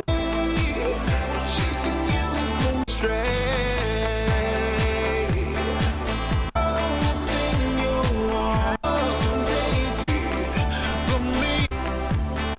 Torn apart as some change. Everywhere I jumped, it was the same. Nothing pulling me. I found a new style, I made a new enemy. I'm not drunk, but I blame it on the cannabis. Some powers above me. Yeah, the room's so dark, bro. The walls got ears, bro. And every secret that you speak, cause you're trying to get away, bro. It's coming back to haunt you. I eat crabbles and God finish the rebel. And Vani says, yesterday I had my interview at KPMG. Tomorrow at Deloitte, wish me luck. Well, good luck, Vani. You're not gonna need it. As I said, you're qualified anyway. You have experience, and that's what's needed. And these guys usually hire entry-level positions. I've never heard anybody joining them. Or let me rephrase. Most of the positions on KPMG and Deloitte, etc., are entry-level positions because that's how they work. You know, they don't necessarily hire a lot of higher-ups because the people that survive being with a consultor generally get promoted because it's usually kind of they have a very high churn rate. You know, so I wouldn't be worried, you know. If somebody doesn't take you, then that's their problem, really. That's how I think about it. That's how I've always thought about me as a person, my business, etc. In anything I've ever done, because I know what I can do, and I trust in myself, and I know how recruiting works. I hired quite a lot of people. I think I'm a very good recruiter, because people were always like, where are you getting these excellent people from? And essentially comes from actually looking at people, because most recruiters will not do that. They actually actively recruit the wrong people, and since I was in a position to where I was actually the manager that was responsible for hiring, which is very difficult to be, I found that there is a lot of reasons why people hire people, but the competent reasons are many times not in the majority. And Vani says, I can't stand my job anymore, mobbing and stuff. Yeah, just leave. Fucking leave. I left jobs before and I never looked back. You should not have to endure any negativity at the hands of people. Nobody's paying you for that. I know that a lot of people are heavily connected with their work, and they believe that they define themselves over their work. but your work essentially doesn't give a shit about you, so you need to be clear that you don't give a shit about your work. There is absolutely nobody who has any kind of loyalty to you other than people inside that company. People will help you. People will be loyal, but the company itself doesn't exist. It's a legal construct. So, leaving. I always went with a very true saying: people don't leave companies, people leave people. So the reason why people leave a place is never the company itself, because they say, oh, I don't want to sell apples. I have a very hard time selling wood. Nobody ever says that. People say my boss is an asshole. This is literally the number one reason why people leave. My boss is an asshole, and the number two reason is the people that I work with are assholes. And this is always why it is. So people leave people, and a lot of companies have toxic environments, and the only thing you can do is leave, because usually you cannot change the company. It's very, very seldom that you can change the company. And it's usually when you have to be in a really, really big position of power. And even then it's difficult, because I've seen multiple people that are in huge positions of power that try to change corporate culture in a large company, and they can do it simply because there's so many forces that like residual forces that prevent it from happening. You can change company culture in a company that you own, I would say. That's the only time I could say. So whenever people are like, yeah, let's do change management, let's do lean management, let's do this, let's do that. In the 30 years I've worked as an economist and a sociologist, I have rarely to never seen any company turn around their company culture by any means whatsoever. They've usually been able to make minor adjustments, and when they had a good company culture, they had that good company culture for the last 30 to 40 years or whatnot. But changing a culture in a company is extremely difficult. And it's 100% not going to happen with you as an employee there. That is absolutely out of the question. So you're going to have to understand that, because a lot of people stay because of a false sense of loyalty, or they're like, yeah, if I'm going to be loyal, if I'm going to be nice, things are going to get better, but they never do, because that's not how it works. And Vani says, that's what I say. I call in sick today, still breathing problems because of COVID. Yeah, of course.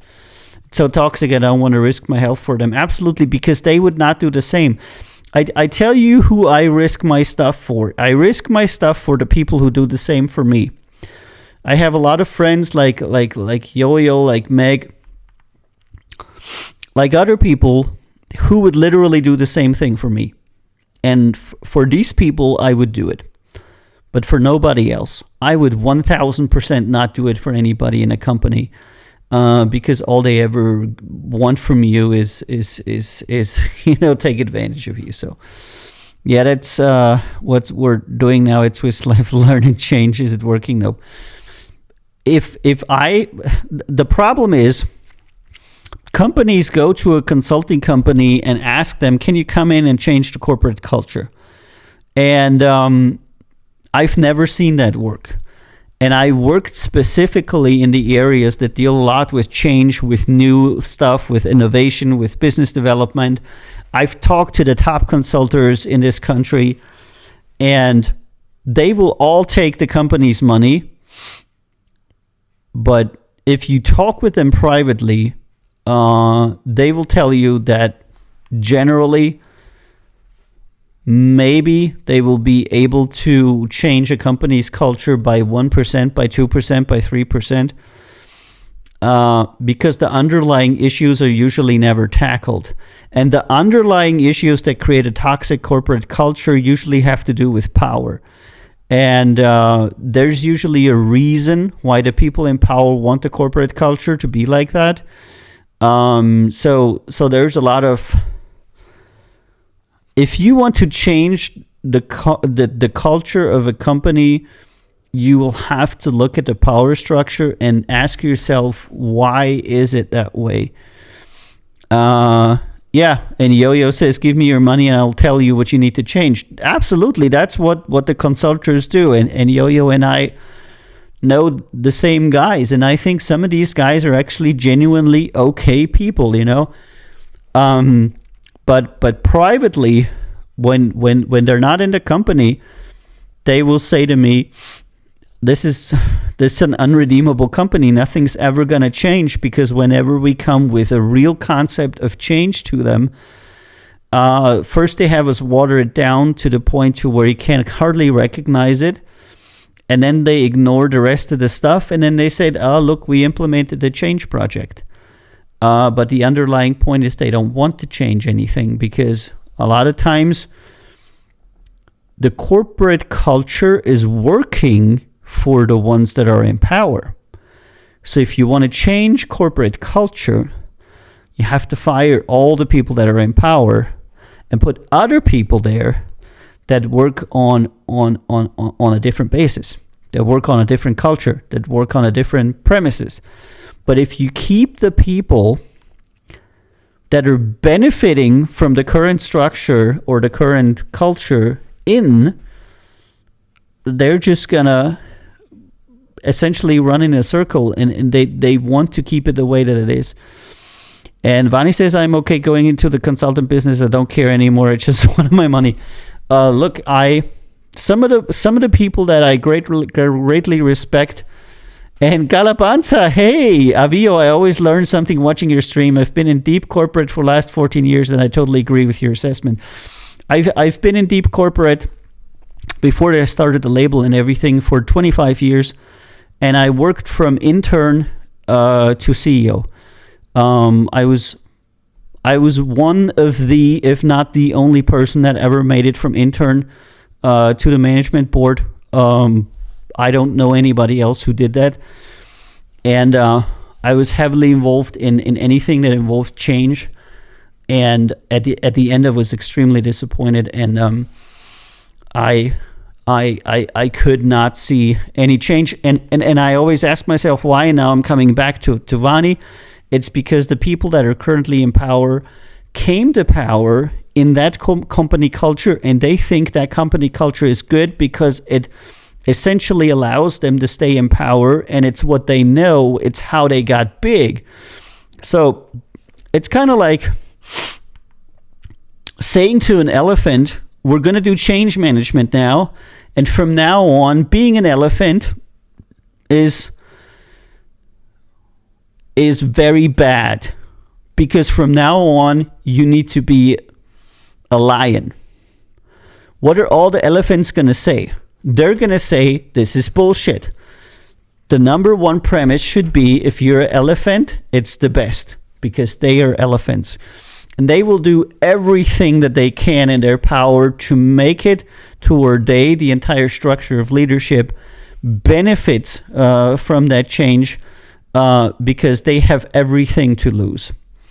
So unless you are the owner of that company, and you have the power to change things in a way that you can go in and say, look, guys, I understand company culture isn't what it should be, and what I'm going to do, and here comes the next thing. What they're doing is they're doing change management courses with the employees, which is absolutely useless, because corporate culture is created by the management. The only people you ever need to put in any course or under any evaluation is only and entirely management. Change does not happen bottom up.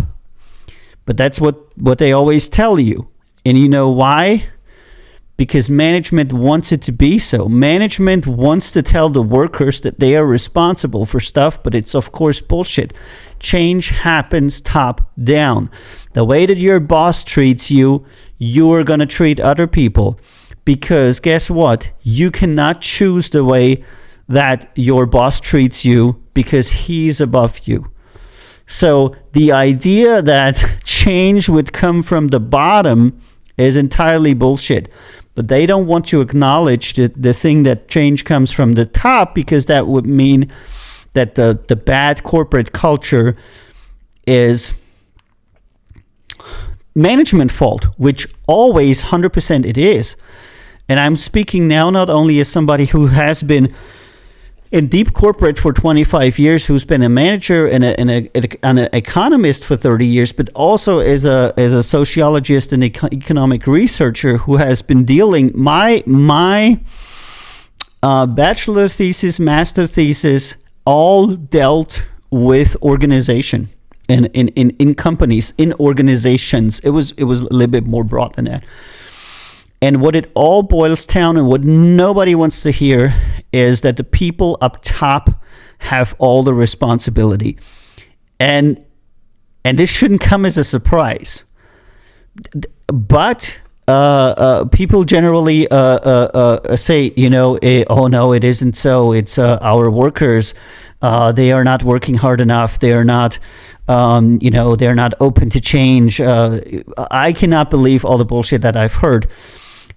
When you have a manager who treats his people like assholes, like complete jacket, he's being like a total dick to everybody.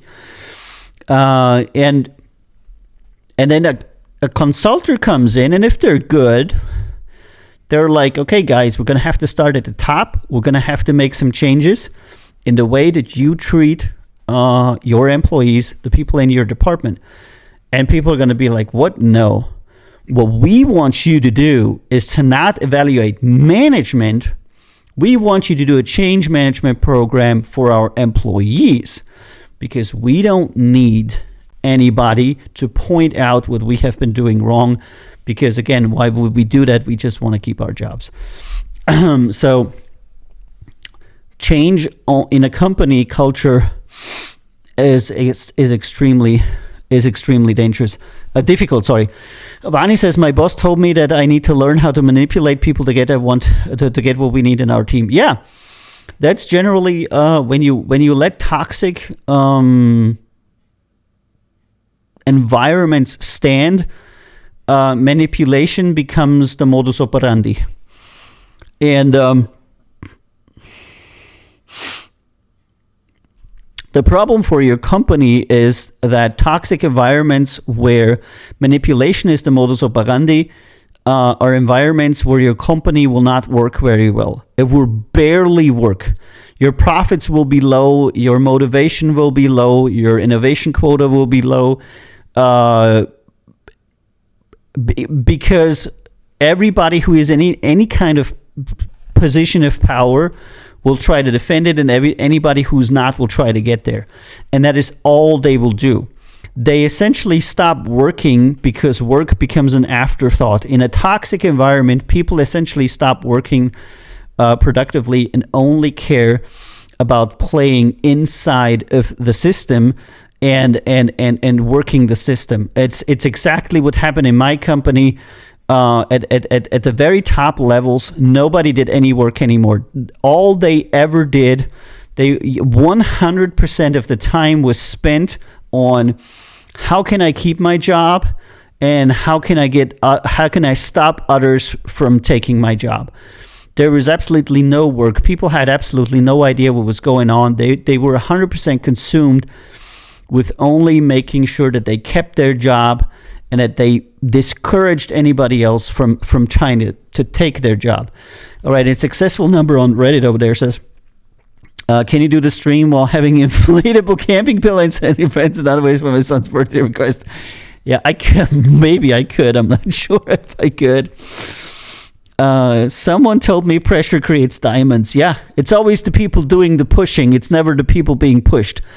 Ask a person that is being pushed intensively if he thinks the pressure on him is creating a diamond, because usually the people that say shit like that are the people that are doing the pushing, and it's really shameful. And Vani says, yeah, that's also what my boss told me. Yeah. So,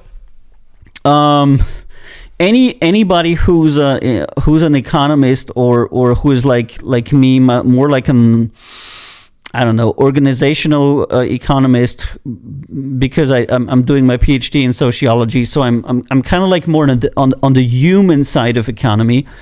Will tell you that all of these idiotic like company restructuring crap that people pay a lot of money for, and that consultants and people write books about it. And I even at the university, I had a run-in with my professor because I wrote a book about virtual organizations, and I did not second the opinion that the university had, essentially, which was that virtual organizations are going to be a thing that's going to work really great. Because people will freely accept more risk on themselves without having an actual employment.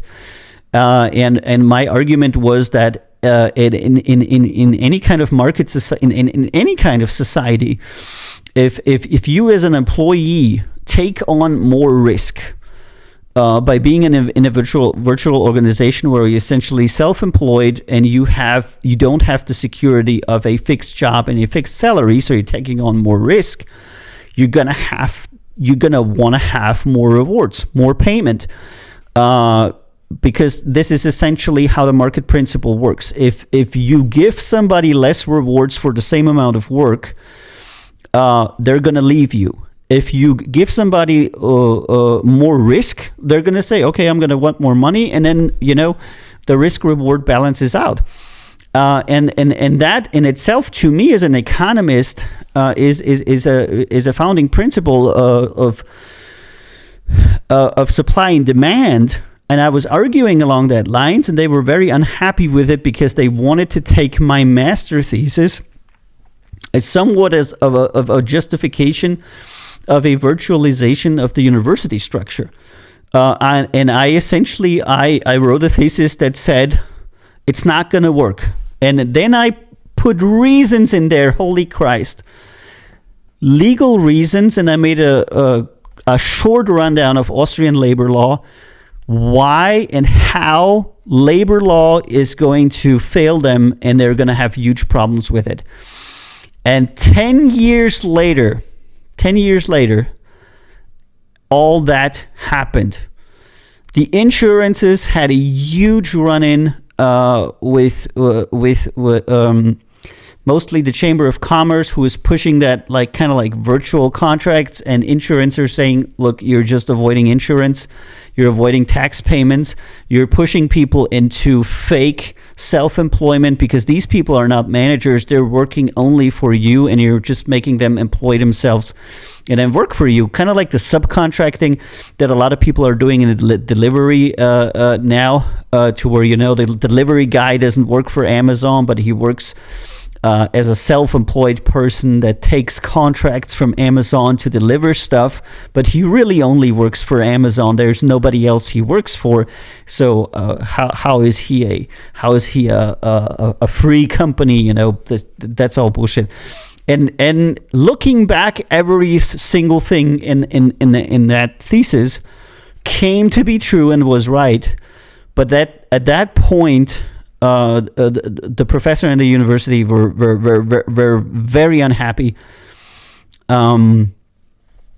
with my conclusions, and at the end, bringing things down to the fundamental principles of economy always lets you know how people will act.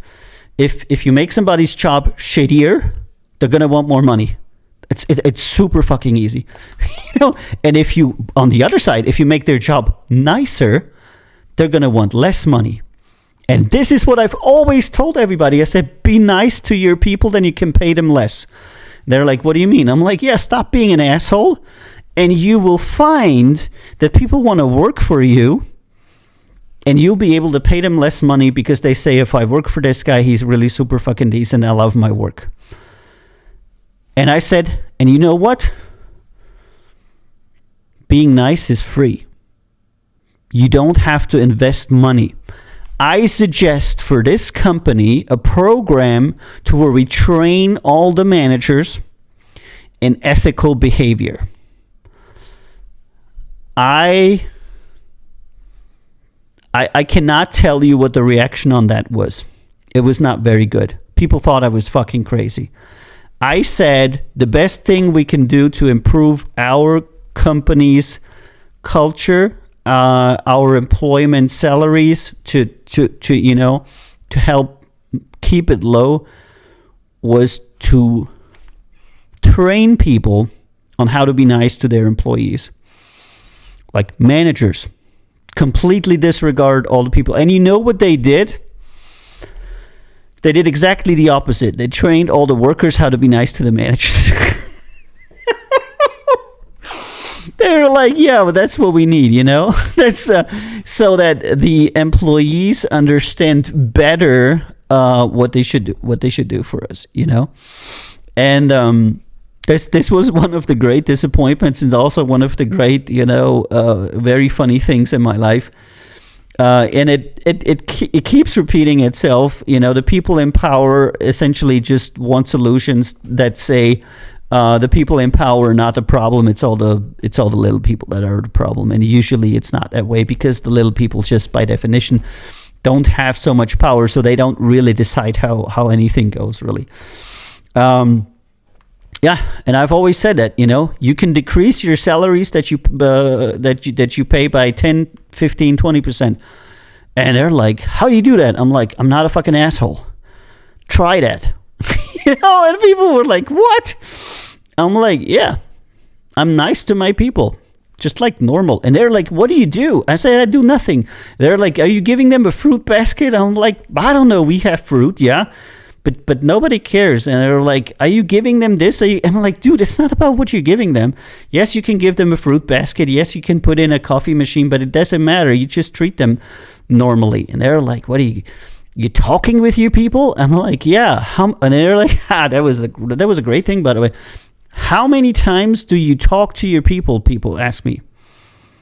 And I said, what do you mean, how many times? And they're like, yeah, I don't know. What you do? Once a year, you talk with every one of your employees? And I was like, excuse me? Once a year? And they're like, yeah, you have 30 people that you're doing directly, and then some other people? I'm like, I talk to them daily. And they're like, what? And I'm like, yeah. I try to talk to them daily. At the very, very least, when they're far, far away, I try to talk to them weekly. Yeah. And they're like, well, how do you do anything else? And I say, I don't do anything else. That's literally my job. My job is to talk to my people, to organize my people. That's the job of management. So I learned that a lot of my colleagues were literally only having verbal interaction with their employees once a year. And that was one of the most interesting facts. I was baffled. I was like, how do you even do anything? And they're like, that's how we have middle management. We get the middle managers to come to us. And I'm like, how often do you talk to them? And they're like, once a month. And I'm like, what? So you talk to middle management once a month, you talk to your employees once a year. What do you do the rest of the time? And they're like, we're so busy going to all the management summits. And then I found out that essentially they were hanging out with each other all the time, drinking, doing various bullshits, trying to get into good graces of politicians and all kinds of stuff. A lot of stuff that was consuming their time, but talking to middle management was a once a month thing for them. And talking to their employees was a once a year thing for them. And 99.9% of their time was spent kissing asses of the people above them, trying to keep their job and trying to get a bigger job. And this is essentially what a toxic company culture is when the managers are no longer seeing it as their job to manage the company or the organization, but see it as their only job to stay in power and to prevent others from coming into power. And that is usually when toxicity starts in a very big way. And Vani says, I had 3K less a month and I love my job because my boss was nice. Yeah. Now with these 3K more, I hate my job. I kind of want to more because of how shitty everything is. It's totally my boss. Yeah. And all the things that I did in my company, I have to say people didn't believe. And we had an annual evaluation of managers. And out of all the managers in the company, I came out as one of the best. I had like 9.7 out of 10 points in the evaluation, and people said, "How is that even possible?" They came to me and said, "What did you do with your people?" And I said, "What do you mean?" And they said, "How did you get your people to give you such high grades? What did you promise them?" And I said, "Nothing." And then there was a long conversation, and they wanted to know how I had manipulated the people that work for, with, under, and to the side of me into giving me such a great evaluation, because they couldn't understand how that would naturally happen, and they were very pissed off that I wasn't telling them how I had done it, when I obviously told them I was just being normal, being nice. And that's what I said, and they couldn't see it. And the outcome of that corporate evaluation was that the majority of the people thought that the majority of the management was incompetent, stupid, and should go. And what they did was, when they had the results, they took them, they put them in a drawer, they made sure that nobody saw it, and then they made a PowerPoint presentation that said 80% of the people are happy with the company. They're especially happy with the management. And management should go on as it is, but there's some improvable aspects with employees. And when I saw the presentation of that, I started laughing, and people were asking me, "Why are you laughing?" And I said, "Isn't it obvious?" And people were like, "No, what do you mean?" I'm like, "None of that is true." And they're like, "What are you saying? Are you saying this is wrong?" And at that point I was saying, I'm just going to shut up now, because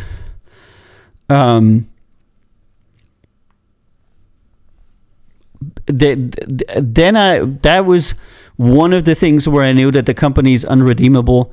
When you ask 3,000 people what is wrong with the company, and they're saying our management is incompetent, it's entirely busy with itself, it needs to go, they don't know what to do, they're toxic, whatnot. They get horrible reviews across the bank, but there's a few younger managers that are well liked, and then management just buries everything and comes out saying the exact opposite. They by the way, never did what they initially wanted to do, which was to kind of like commend the best rated managers, etc. Because as soon as the managers found out that most of them would get a very negative review and just a few people would get a positive review, and most of these few people would be these well-reviewed people would be newer people, would be younger people, would be managers, in their 30s and 40s. All of that was gone. And ever since then, every one of these things was always conducted on an annual basis, and it was always forged. It was always changed, and it always says the same things. It says, Management is great. Employees are improvable, and everything that's done in it is ignored. And for quite a while there, a lot of people were angry at me, and I didn't really understand why. And I found out later that they thought that I had forged somehow influenced my people to give me these great ratings, because I was trying to become a bigger manager than I already was, and they were not going to let me succeed with forging management ratings. And this is the depth of insanity that was going on there. They did not accept that they did not perform well, and other people did perform well. They said the people that perform well are cheating. We are not performing well, but that's a lie. And 3,000 people saying that is because they have no clue what they're talking about. And this very much happens in a lot of corporate environments, and it happens just music industry the same. So when you are in a toxic corporate environment, leave. You cannot change it. They will never change for you. You cannot change it. The only thing that can happen is that you're lucky you're with a good guy, with a good manager for a while until that changes, and that's it. And as an organizational economist and as a change economist, as a sociologist, it's weird to me that these things keep happening over and over again. But it's systematic. And it usually starts with appointing a weak person. There's actually a circulus viciosus, a vicious circle that happens when you take somebody who is what we call a C-grade manager and appoint him to a position where you need an A-grade manager. Because that C-grade manager is going to be extremely thankful to the person that appointed them, because they know they have no business being there. Which number one means they will always be loyal to the person that appointed them. Number one, huge mistake. Number two, they know that they're not good enough to be there, but they're there anyway. So they're incredibly defensive, and their entire life is spent because they're so afraid on defending themselves and on fighting other people. So they're extremely loyal to the person that appointed them, and all they do is fight other managers and fight for their position. And politicians or people that appoint people generally like that, because these people are extremely loyal, because they own everything. They own their career to the people that promoted them.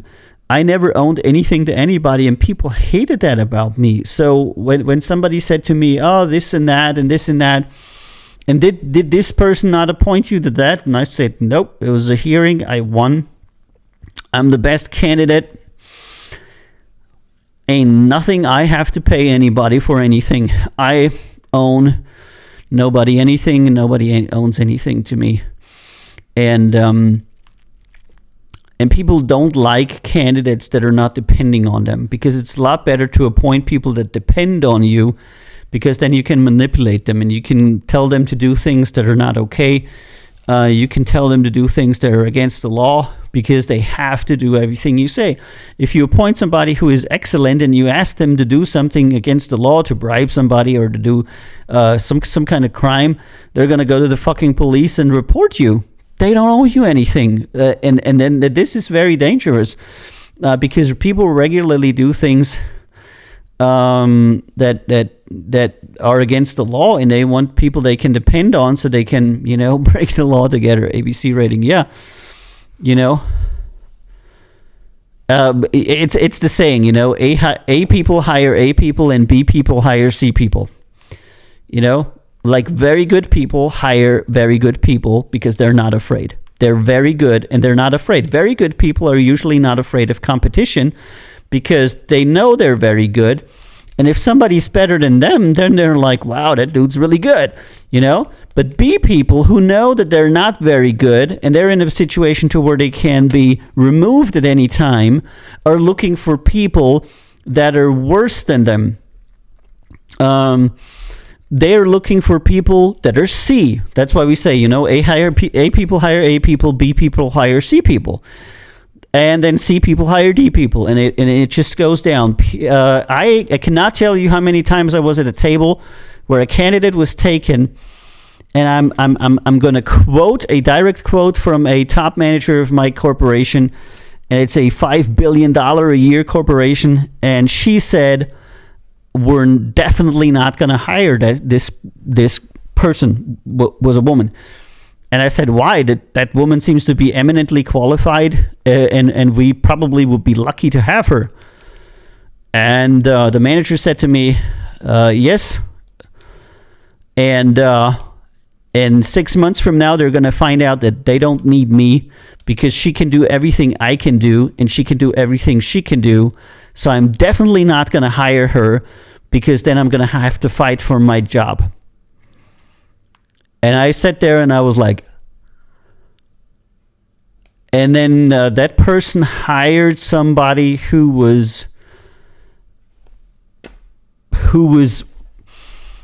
from who it was very clear that they would never challenge their boss. So she hired somebody where she knew that person would never be a peak performer for various reasons.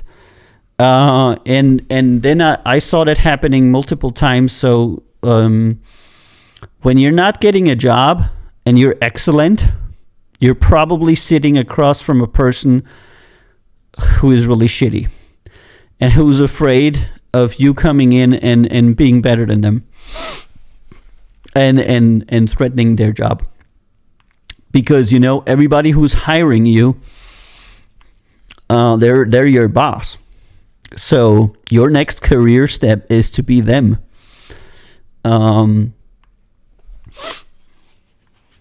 This is a tough pill to swallow. And I had some bosses who I told this to, and the ones that were unsecure are usually the ones that weren't really good. The bosses that were really good said to me, what do you want to be? I said, in 5 to 6 years, I want to be in your position. I want to run this department. And they're like, yeah, you want to have my job? I said, no, I don't want to have your job, because I seriously hope that in 5 to 6 years, you are also going to move up one, because you're also not going to stagnate. You're going to go up one, and I'm going to go up one. And I'm going to keep supporting you, and this is generally how I see myself. And then smart bosses say, that's a good idea. That's good thinking. And weak bosses will say, oh, this is too much ambition. They will not hire you. They be very pissed off, you know, because they know that they can't go anywhere anymore because they don't have enough competence. So, as much as you cannot change the character of a single person, you certainly cannot change the character of a company, because a company is made of multiple people. So to change a company culture, what you would have to do is you would have to fire the entire management. And I've seen companies do that. And I asked them, how did you change your company culture? And they would not fire the entire management because that is too disruptive. What they would do is they would create a separate unit and then give that unit more and more responsibilities. So they would create a unit, like I only know it from two of the companies that we worked with, which was BMW and Volkswagen, who for BMW, they created a completely new unit that did electromobility, because they said if we mix the electric vehicle engineers with the classical fossil fuel engineers, that company culture is never going to change. So they created a separate physical space to put the new engineers, the new management, etc. They hired new people for it, and they completely made a new business unit for electric vehicles inside of BMW that was not under the classical cars unit, because they knew if they would put that under the classical cars unit would kill them, would try to do everything to kill that unit. And this is also what I see a lot happening. And it also happened in my case, to where you have an innovative unit that works really well, that has a lot of success, that has lots of good ratings. And then, the classical units are all trying to kill it because nobody wants to look bad against them because they're doing so much better, And Vani says, you told everything why I want to leave. It's always the same, really. But you only find it out later, like when you're older, when you have the experience and you have lived through it once or twice. And Vani says, we have stagnation. The bosses, they're already 15 to 20 years. That doesn't matter. They can still be innovative. It's a people thing. I knew people that were at the company for 50 years and they were still doing new shit every day. Doesn't have to do with how old you are, how long you're there. You can still be new every day, but there's just a lot of people who just don't want to do work.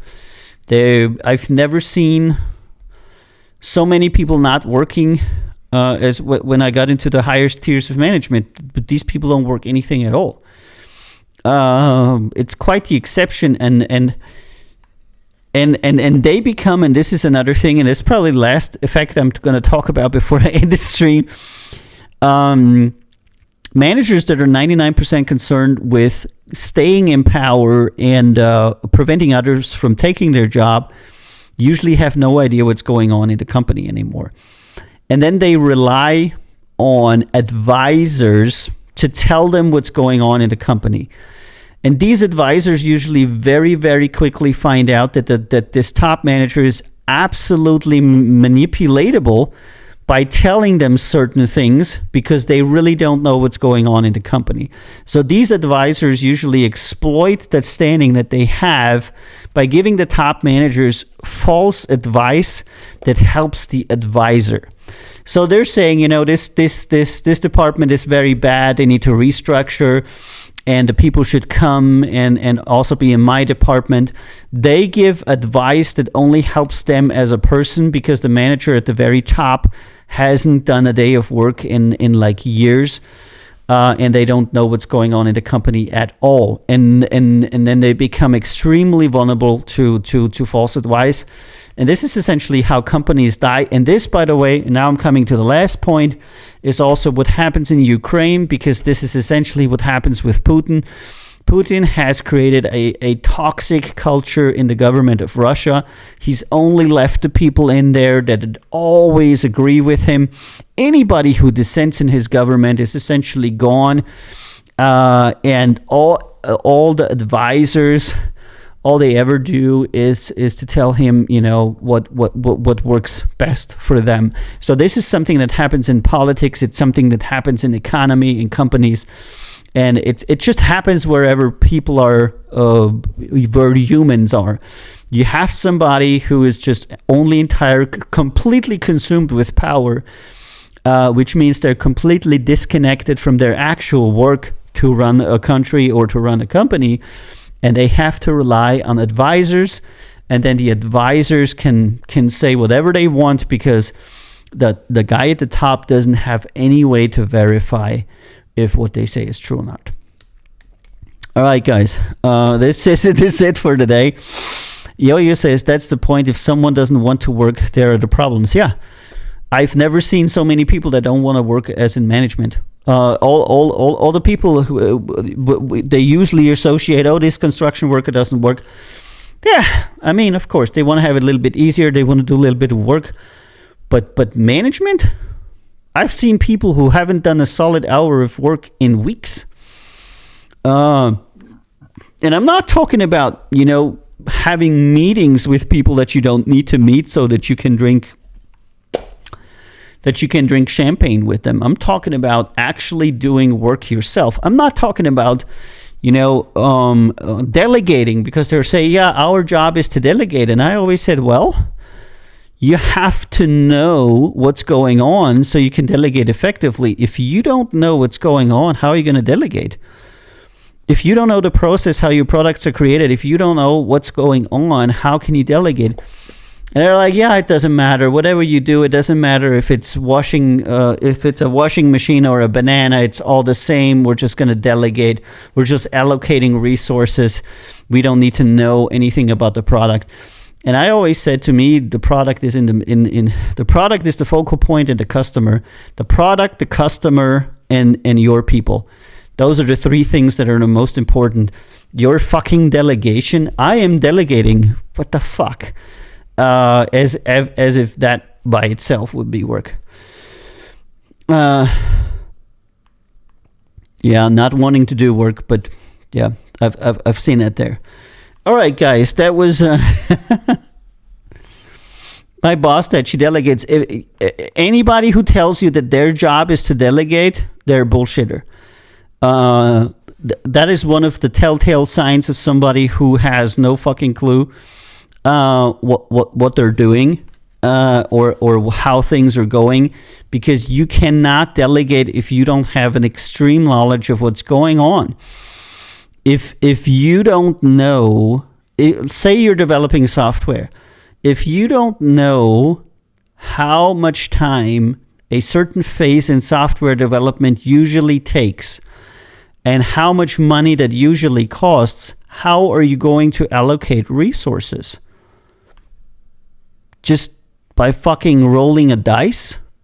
And people are to me, yeah, I have no idea of software development. Why are you fucking allocating resources then? Why are you delegating and allocating resources in a process that you know nothing about? Yeah, I can't be bothered to know software development. Like, yeah, you cannot be bothered to be a manager. And these extremely dumb PowerPoint slidey, I'm a manager. By the way, thank you for Silver, mute and mom. That will run the thing to where, yeah, we're managers, we allocate, we're managers, we delegate, we're managers, we hire. That's usually because they don't know shit.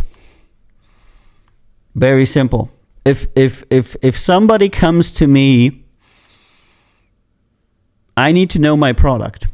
I don't need to know every detail of the product, but I need to know the product well enough so that I'm able to oversee its organization and its production. I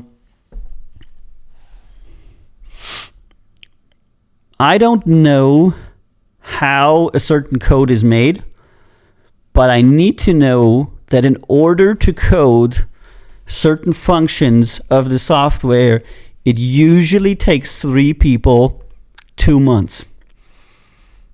If you're running into a problem, it will take them 4. If they're fast, it will take them 2.5. You need to have a fairly good amount of knowledge in order to be effective in delegating and allocating resources. Otherwise, you can't do it. The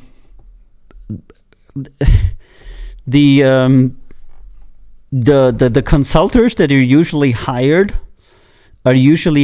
to kind of like deflect blame from management and kind of like cleverly align or assign blame to the working population. Because matter of fact is, in 30 years of working in various companies, I've never, not once, seen a company, a department, a group, a team where the employees were the crucial problem. Simply also because of the fact that you have multiples of them. In any team, you'll have like 7 guys. Let's say 3 guys, 3 girls. out of those, you'll have one idiot. The others will pick up his slack. Simply the fact that you have multiple employees in any team, on any kind of job, and in any kind of department, makes it impossible that the department has like zero output simply because you have multiple employees. However, it's perfectly possible to completely stifle an entire sub-company because your CEO is a total dickwad. Because he is just one, and he has the power to contribute all of the resources to the wrong things by himself. So the chance that management makes a mistake that stifles everything is a lot higher than if, all of my 250 employees simultaneously didn't perform well. When does that ever happen? I mean, if you take any group of 250 people, you're going to have a distribution that is akin to a Gauss distribution of excellent versus crappy. You're never going to have 250 people who don't want to work, who know nothing, and who are absolutely hostile to the company. But it's extremely easy to appoint one manager who doesn't know what they're doing, or worse, and this is usually the case with bad management, who doesn't want to work because they see their only obligation as staying in power and preventing other people from getting into power. All right, guys, thank you so much for being on Record Label Boss today. It was the first of the new 3-hour ones. I thought it was a very good conversation we had today. I wish you all the best for your application tomorrow, Vani. Remember, you're good. And if somebody else doesn't see it, then it's not your problem. That's what I tell people. When people ask me, how do you seriously consider your chances? I usually say I'm by far the best candidate you'll ever have the chance of getting. But of course, you're probably not going to see that. And people are shocked. People are like, what do you mean by that? How can you say something like that? And I say, because statistically speaking, that is usually what happens. The people that are hiring are usually fairly unqualified to determine if that person is the best for the job or not. And so they basically recruit based on sympathy. That's usually what happens. It's all the recruitments I've been part of, it's usually sympathy recruitments, and not, the people that are, willing to do the most work, that are the most brilliant, the most excellent. It's usually, are they looking good? Do I like how they talk? That it's usually what it comes down to. People give a good looking person better points in qualification just because they look better. Okay, guys. I'm going to be coming back on the next Monday. I have Ringo Starr here annoying the crap out of me. Ringo, no? New Record Label Boss next Monday. Another 3-hour stream. Oi, the boy. And I'll see you then on the next RB. All the best, Vani, to you. Thanks to Yo-Yo and everybody else who's on the channel. Meg and everybody else. He's going crazy. He's going nuts. All right, guys. I'll see you on Monday, 2000 Central European. Until then, catch you later. Oh, my God. This cat. Oh, my God. Ass on the microphone. Ah! Ass in the face.